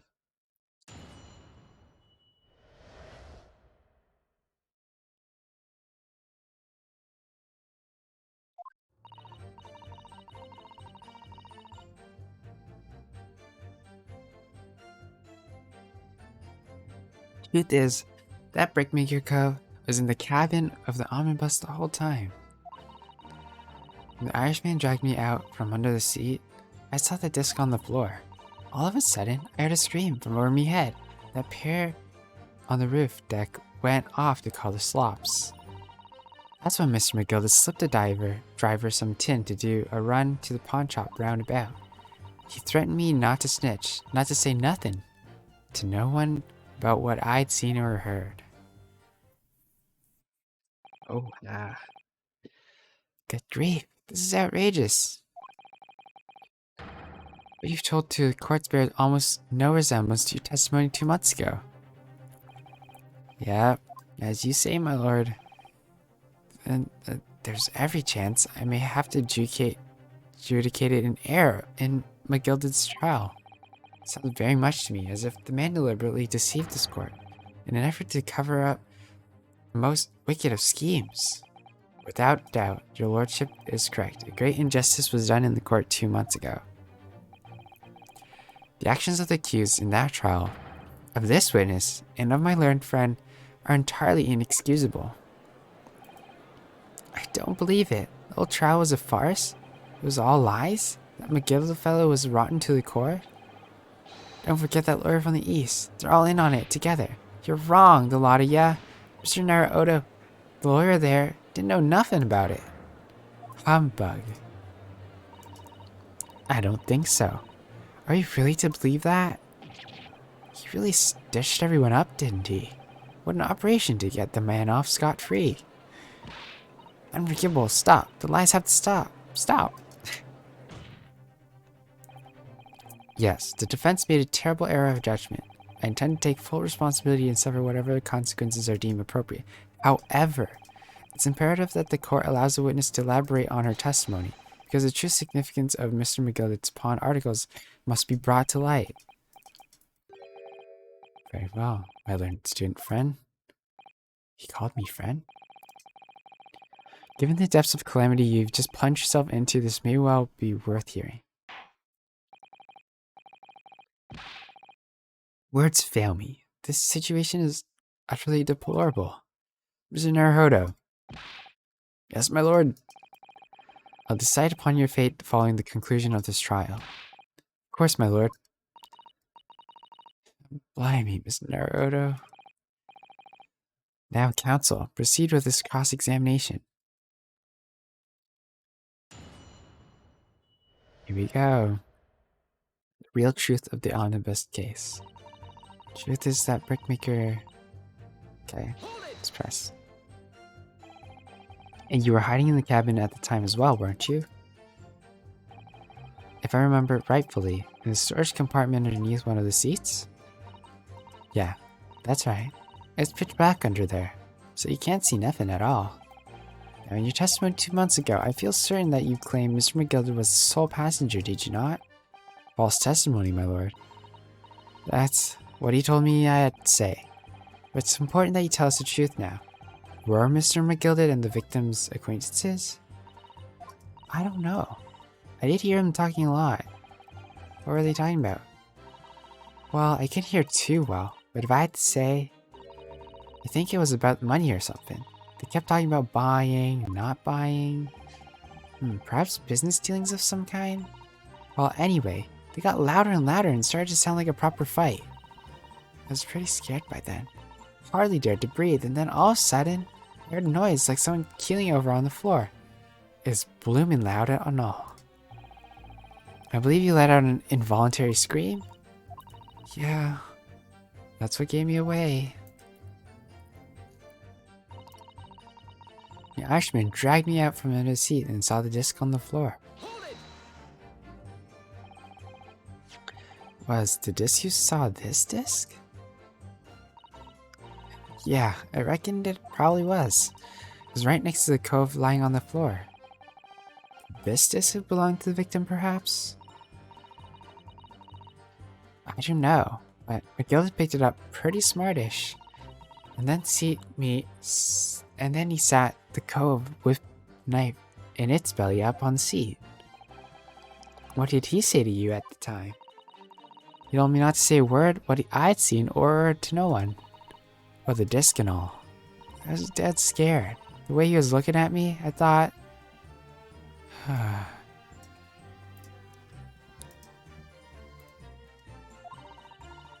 We didn't go along with it. I'd get stuck with that knife too.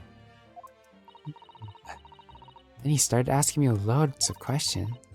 Like, what my name and where you live and not. He asked me about being a diver too. But after a while, what had happened in the carriage was noticed. Yeah, that's right. First it was some kind of rapping noise. All of a sudden, I heard a scream from over me head, and a pair on the roof deck went off to call the slumps. There were 2 gentlemen occupying seats on the roof deck, I believe. That's right.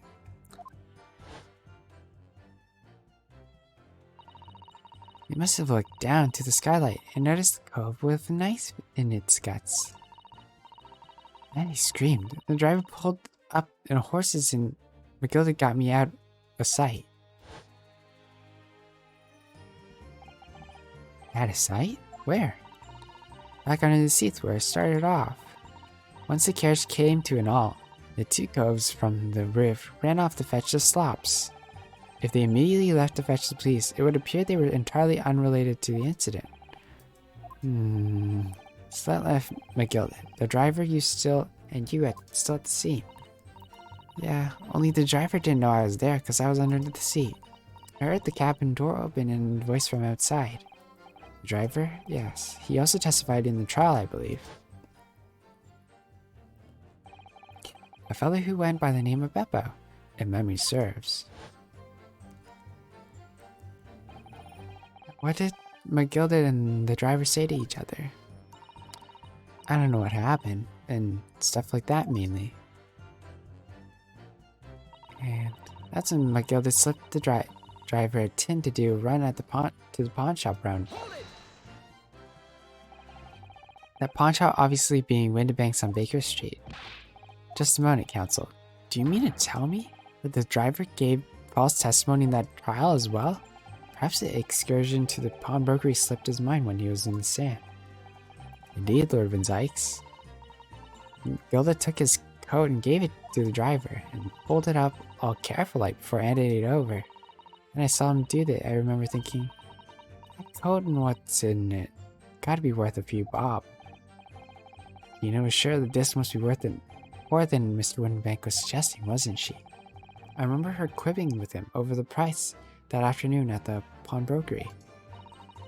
The driver looked pretty happy when McGill flashed some brass in his face. He went running off at a lick. Then the bog trotter called to me and told me to come out from the drag's cabin. He threatened me not to snitch, not to say nothing about what I seen or heard. Threaten you? How exactly? He told me I'd only be able to scarp her if I did exactly what he said. Which included giving false testimony in court 2 months ago? Yeah, that's it. And there's one other thing he said.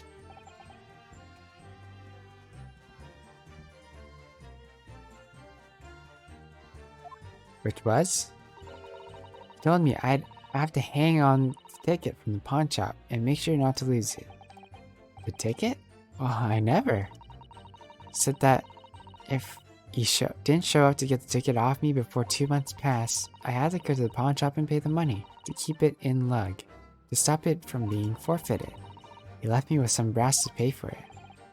But really, why on earth would Mr. McGilded have done such a thing? Depositing his overcoat with the pawnbroker before the arrival of the police. It makes no sense at all. There seemed only one logical explanation, my lord. What McGilded had the driver deposit at Windbanks was something he didn't want the police to see. Something very important that he needed to hide at all costs. Anyway, after that, he let me go, so I legged it before the coppers showed up. Well done, Gina. Can't have been easy to tell the truth like that. Jenny really put her faith in you, Runo. Yeah, and thanks to her, she has to face the charge of perjury once the trial is over. So I need to use the time we have now to get as much information out of her as possible. It's time to really go for it. Press her on every statement. I sort of did. I suppose I should. Oh, and another thing. What's that? Take a look at those two. Isn't it strange that they've been whispering to each other the entire time? That's strange. It looks like they're having a secret discussion about something. I'm not sure I'm completely comfortable with that. Wonder if there's anything I could do about that.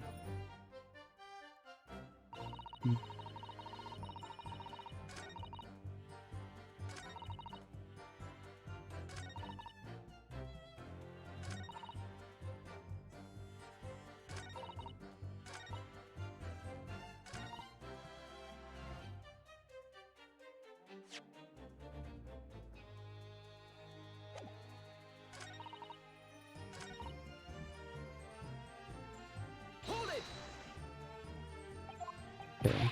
This one's the one that talks about the ticket, right? And then...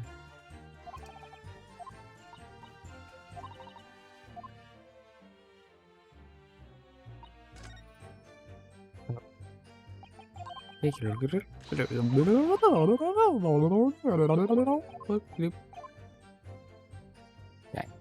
I'm gonna go to the last statement then. Okay, so...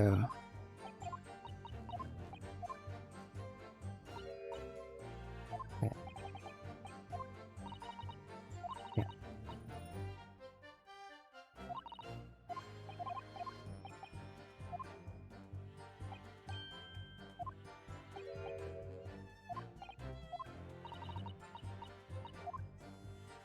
Okay, so...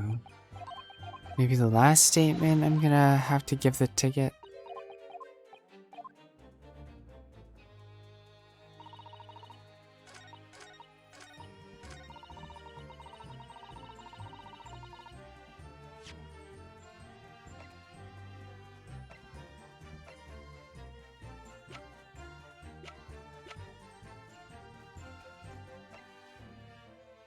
Objection. Okay. I don't know.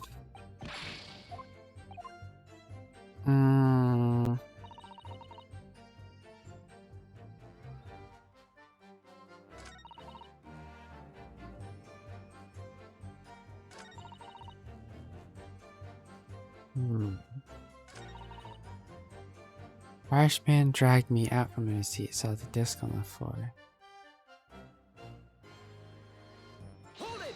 I don't know what else to say.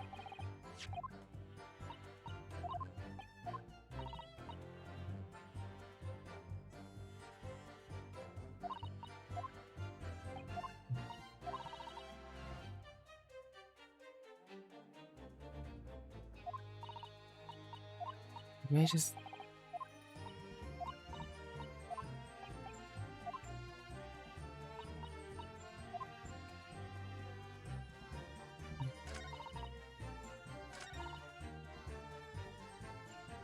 This will present maybe this? Objection! Nope. I don't know. What are we supposed to guess?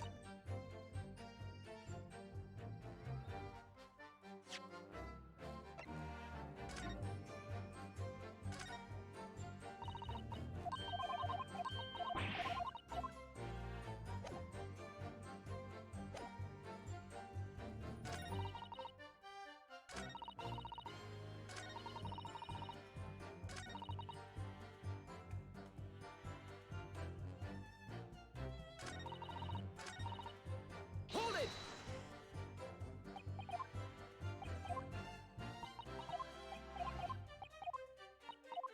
Okay.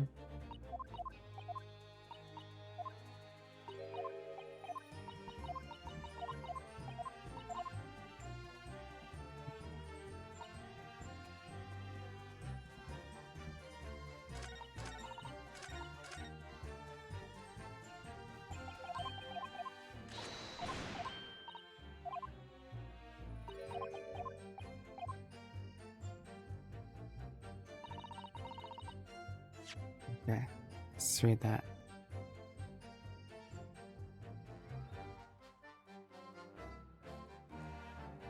Hold it. Yeah.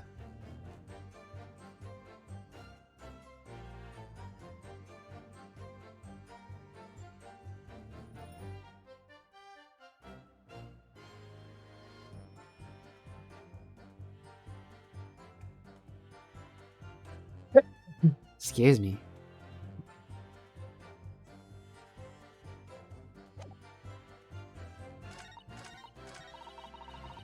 Thank you, Sir Vanilla. Hold it!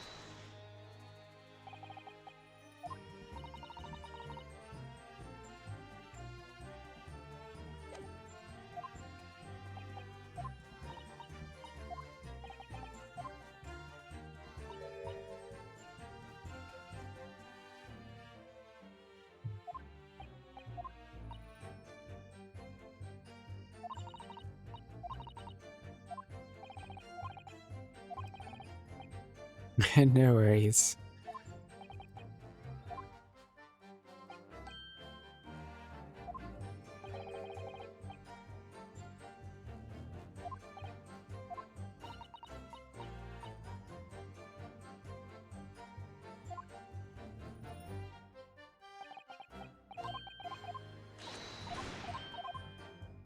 I pressed every statement.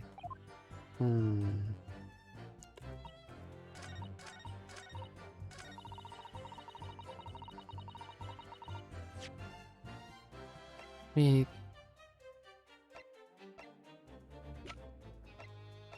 already presented that thing.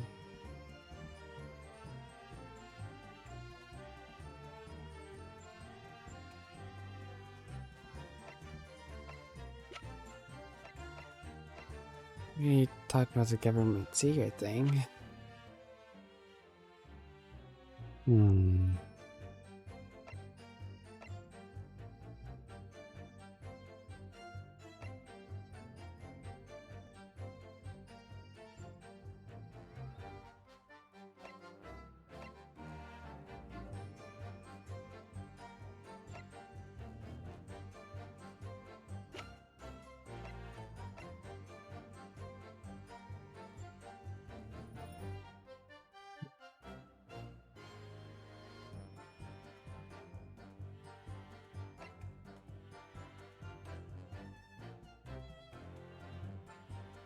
Hey, Riot for Life. Good to see ya. Yeah, I couldn't get my webcam working because the stream setup crashed and was being weird, but that's alright. How are you doing?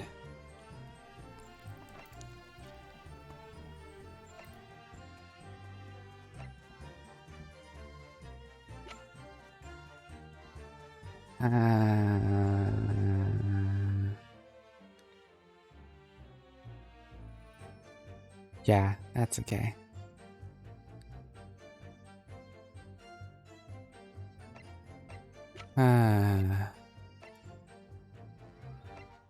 Good. We're trying to finish this chapter of this trial. We finished Bible reading at 10-ish. We've been playing for quite a bit, but we've also crashed a few times.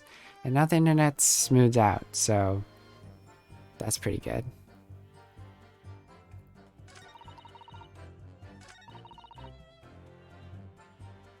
Hold it!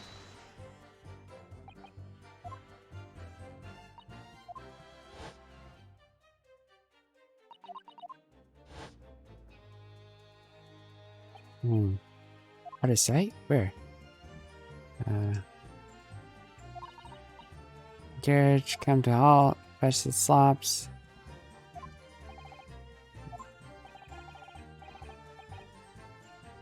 Yeah, I'm actually getting a bit hungry. I want to end, but I want to end this first.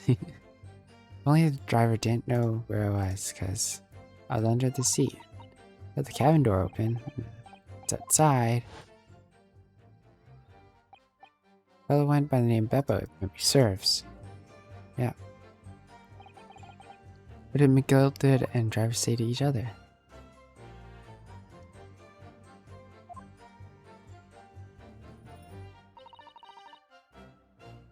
Yeah, I just don't know.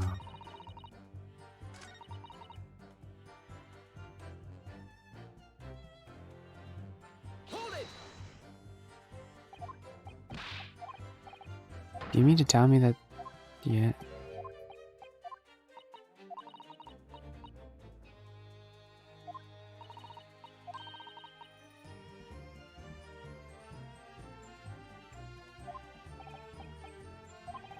Right.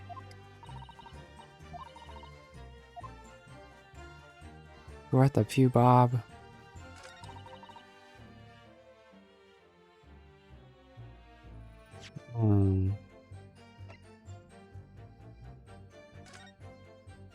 What does this say?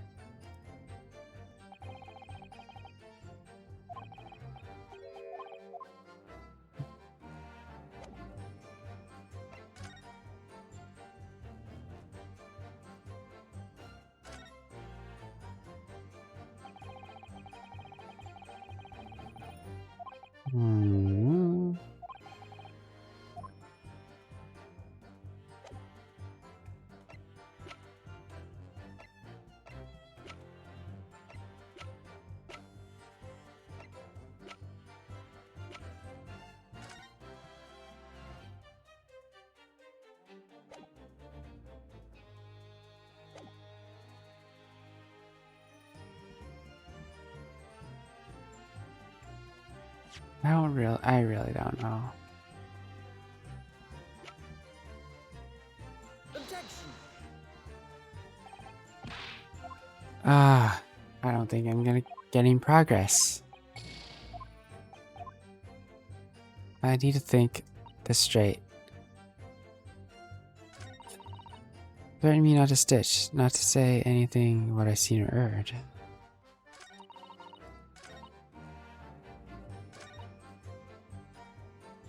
Hold it!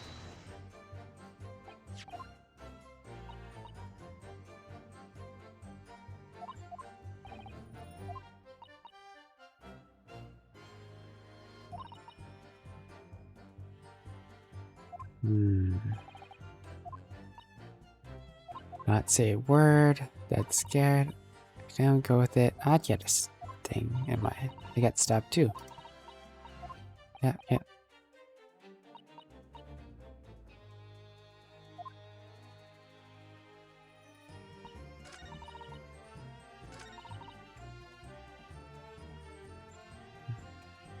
Hmm.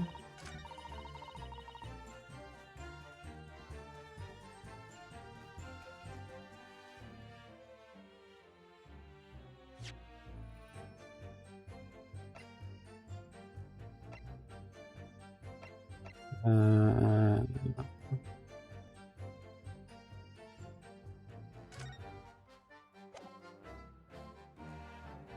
there's Mr. Mason's blood.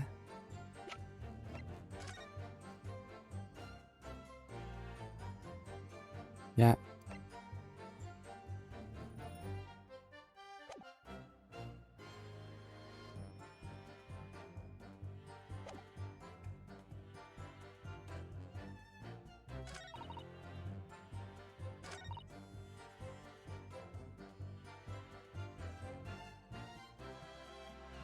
Hmm.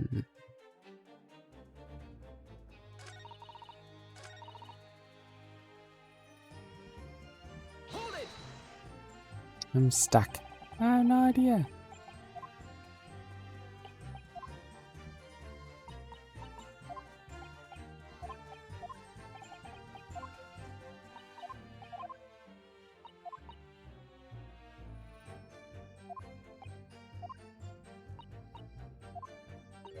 The money. Just caught 5 in a row? Whoa. Well done. Wow.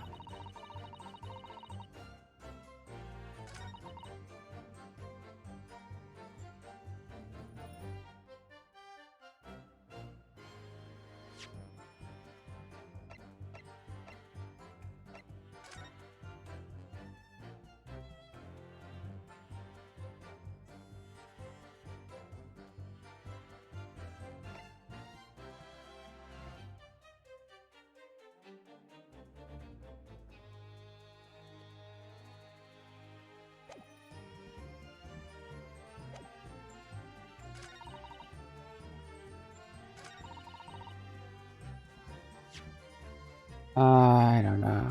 Objection! No. We're gonna get a thingamabob. We're gonna get a guilty. I just don't know what else. I don't know.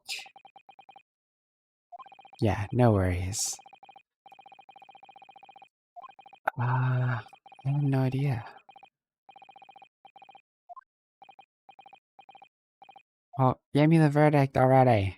Let me start this one over. Guilty. Guilty. Guilty. Goober. Guilty. Guilty. Guilty. No! That's what getting slapped with a guilty looks like. Come on, how about the summation thing? Okay, let's do it over. I pressed everything. I don't know what I'm missing. I must have missed something in the call a day with the hunting game. Plenty of kills. Sir Vanilla, do you like racing games?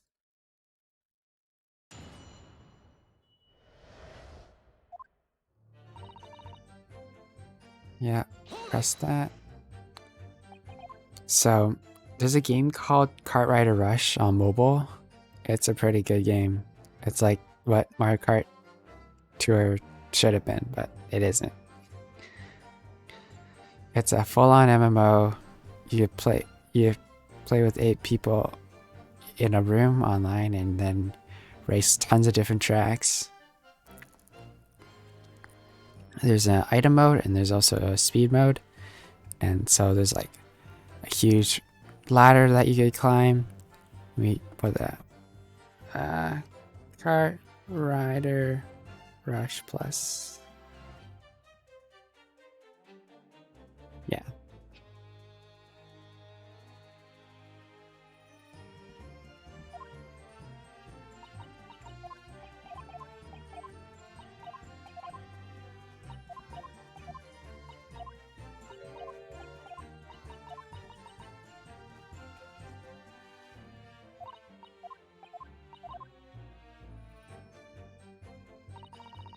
It's on mobile though. Hold it.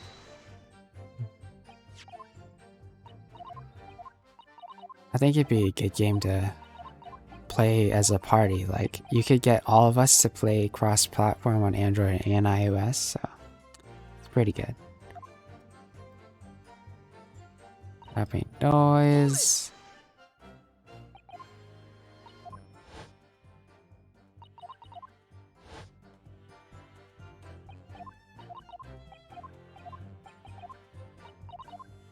We pressed everything.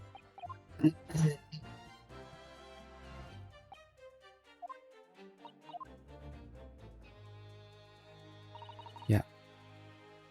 Then slip the driver some tin. That means money.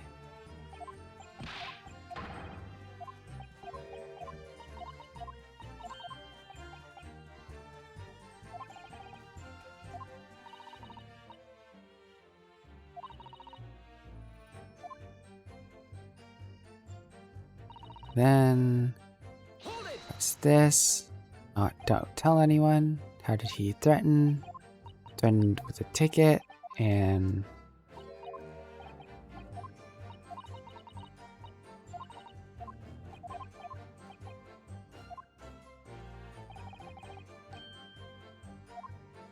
right. So then we need to find out about the code. Right.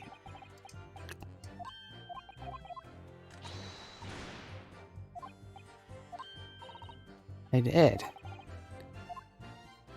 Once I do press them, they've been whispering the entire time. Secret conversation.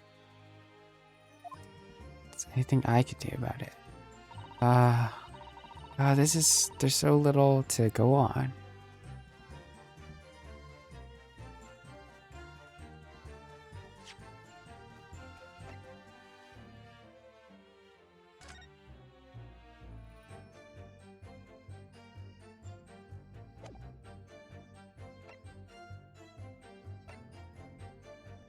Our story.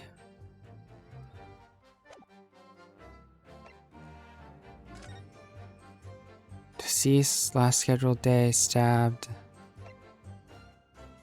Conviction assured by 3 eyewitness testimonies, but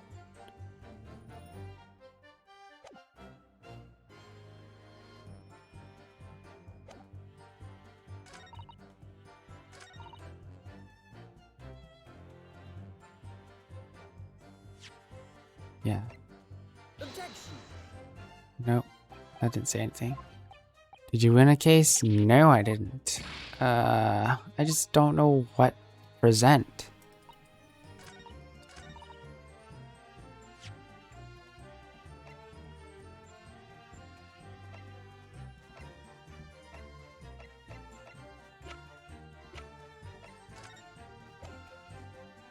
Objection. That's wrong.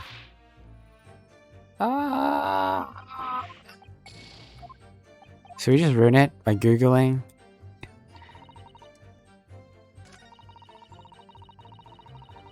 Yes. The jury said that we were guilty, and for some reason we're not allowed to examine their reasoning, but it's probably just because if not, how could they give you a game over, right?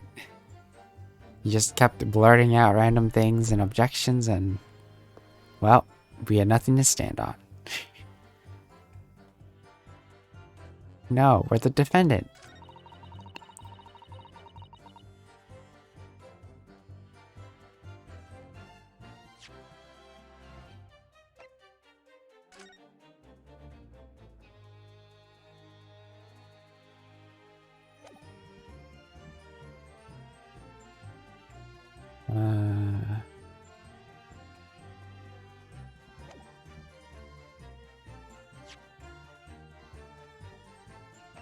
Yeah, so Ace Attorney is mostly on the defendant's side, whereas I think there's a version of it called Miles Edgeworth, which is on the prosecution side. Objection. Nope, wrong.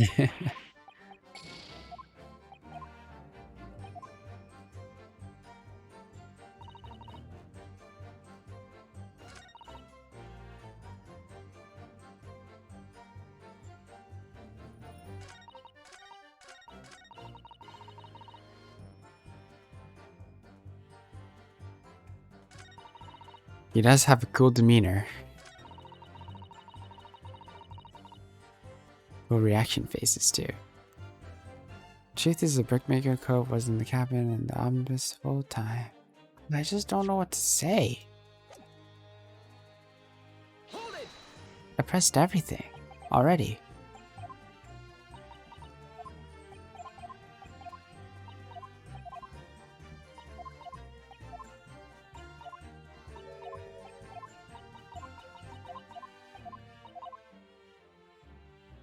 Maybe it's the first one?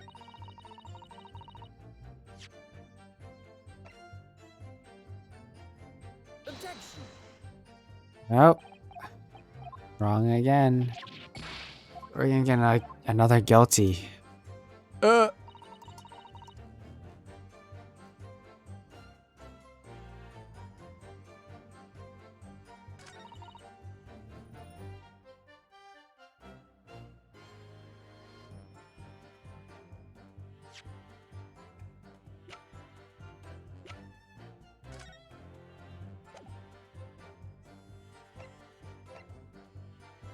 Objection! Well, there goes. I don't know even what to do. Okay, guys. We're gonna do. I think we've stayed our welcome in terms of getting stuck, so we're gonna go Google it. Guilty. Guilty. No, ruining the game. Oh, we got a friend who's also playing Hunter right now. Hey.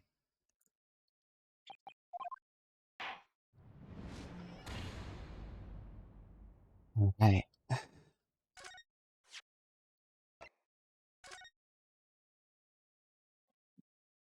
So we're at the...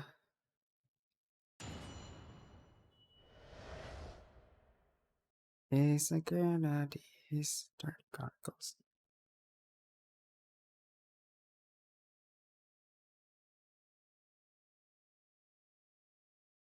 Gina Lestrade. Disc.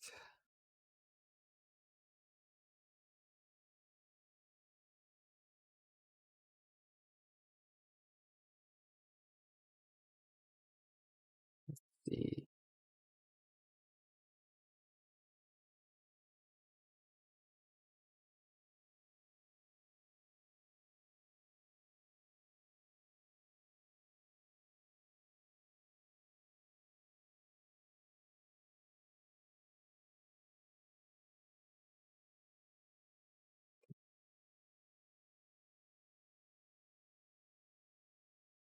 Let's see.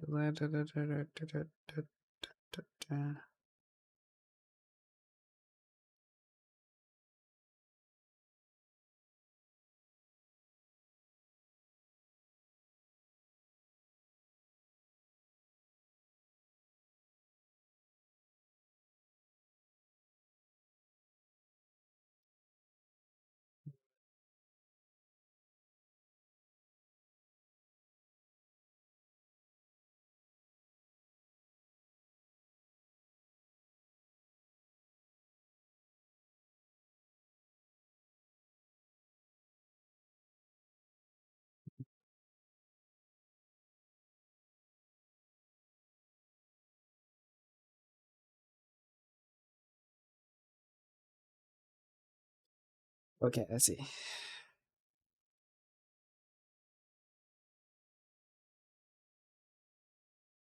Almost there.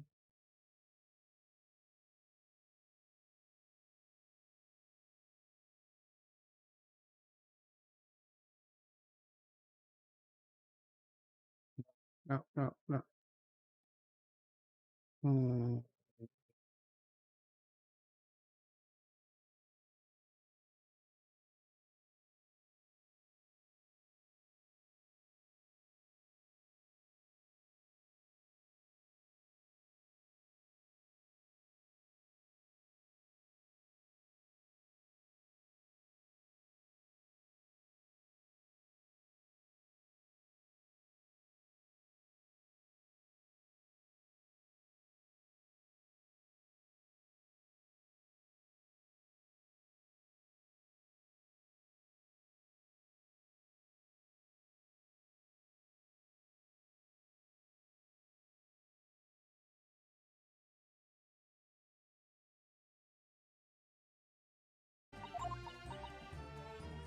Hey, we had a crazy.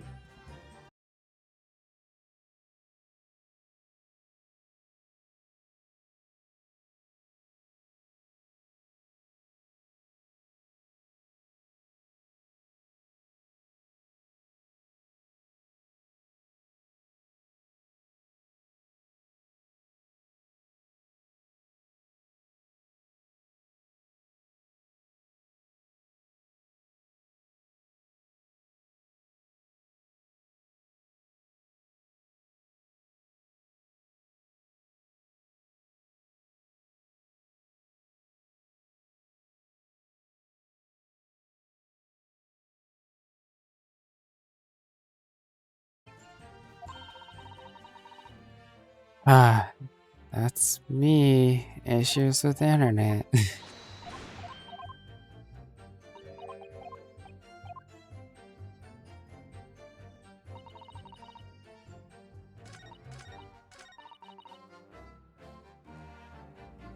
Hold it!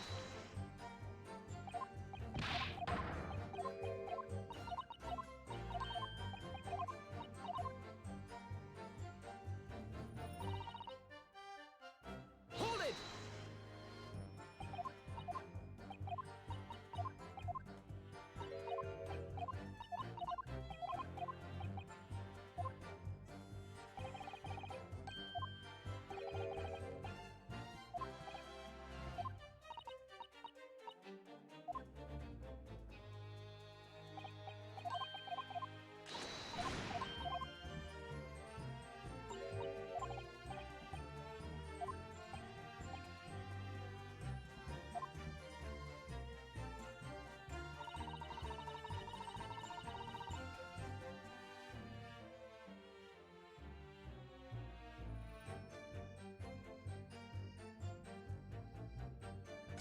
Talked everything.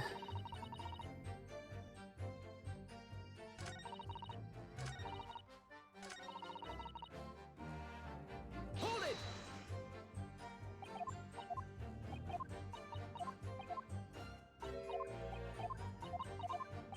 Yep. Take it.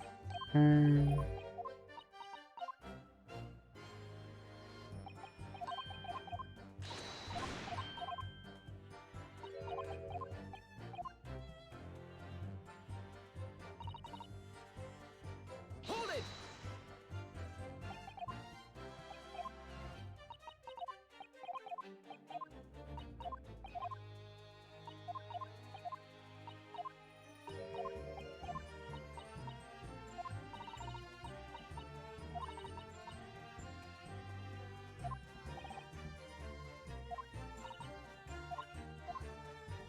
Hmm.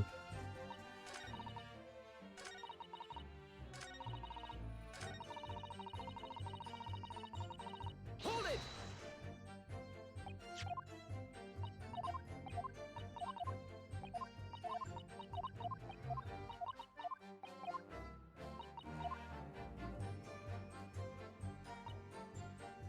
Hold it!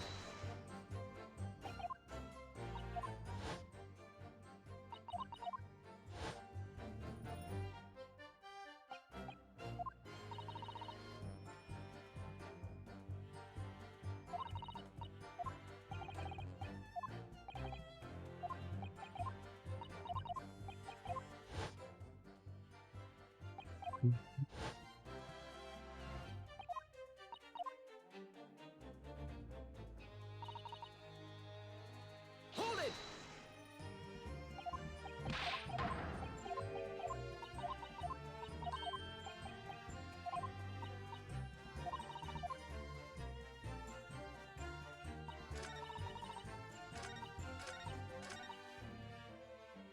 Hmm.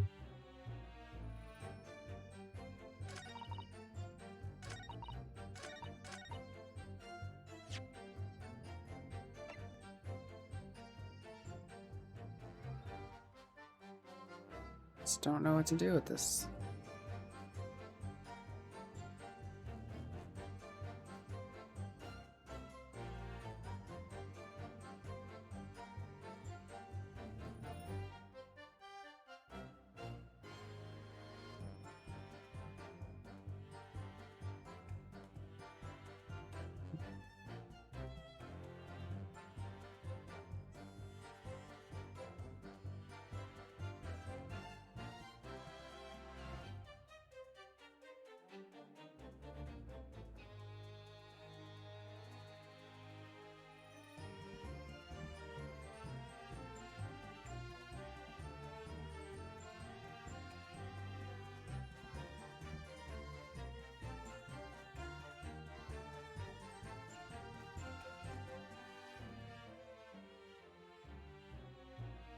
Our internet just broken or something?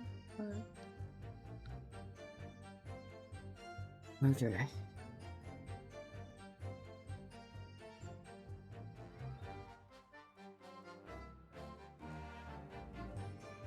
If you drag the pursuing tool to the right, even if you're not prompted to, yeah. Pursue them immediately. I can do that. Hold it!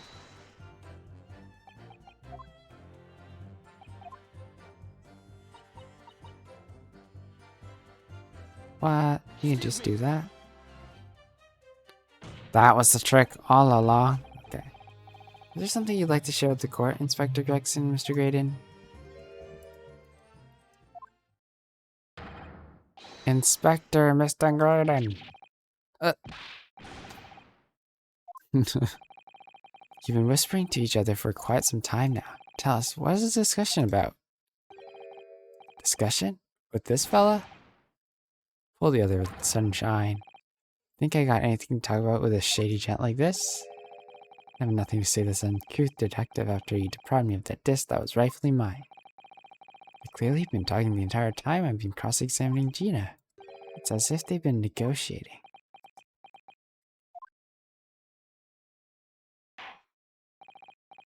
Thank you, Mrs. Strahd. Thank you, Counsel. I've heard enough. I believe we now have a reasonable understanding of what actually transpired on the omnibus. It appeared on that night, 2 months ago. A negotiation was taking place on the omnibus. Negotiation concerning the disc, however, matters didn't run smoothly. When the parties involved began to quarrel over price, Mr. McGilded took what he wanted by force, at the expense of the other man's life. Which proves my point. This disc is clearly extremely valuable in some way, but I don't understand why yet. And 2 days ago, precisely 2 months after the omnibus incident, McGilded's coat and its contents were due to be forfeited. I didn't know what I'd do with the ticket. I mean, the cub died right after his trial. I knew that. So you decided you would try to claim the articles as your own? Well, why not, eh? You're only going to be forfeited. Why shouldn't I have gotten?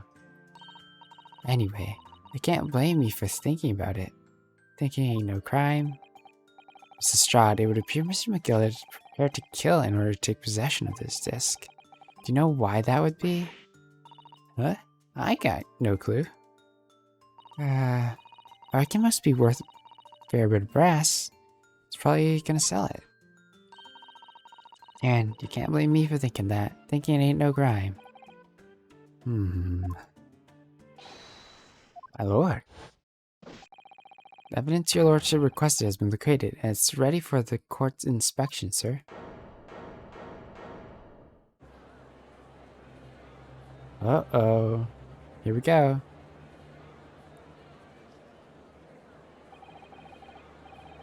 The mysterious little box deposited by McGilded 2 months ago.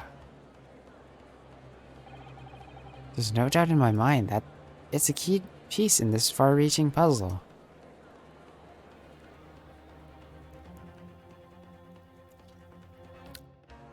Hope to be continued. Okay, let's look who's online, who we could raid.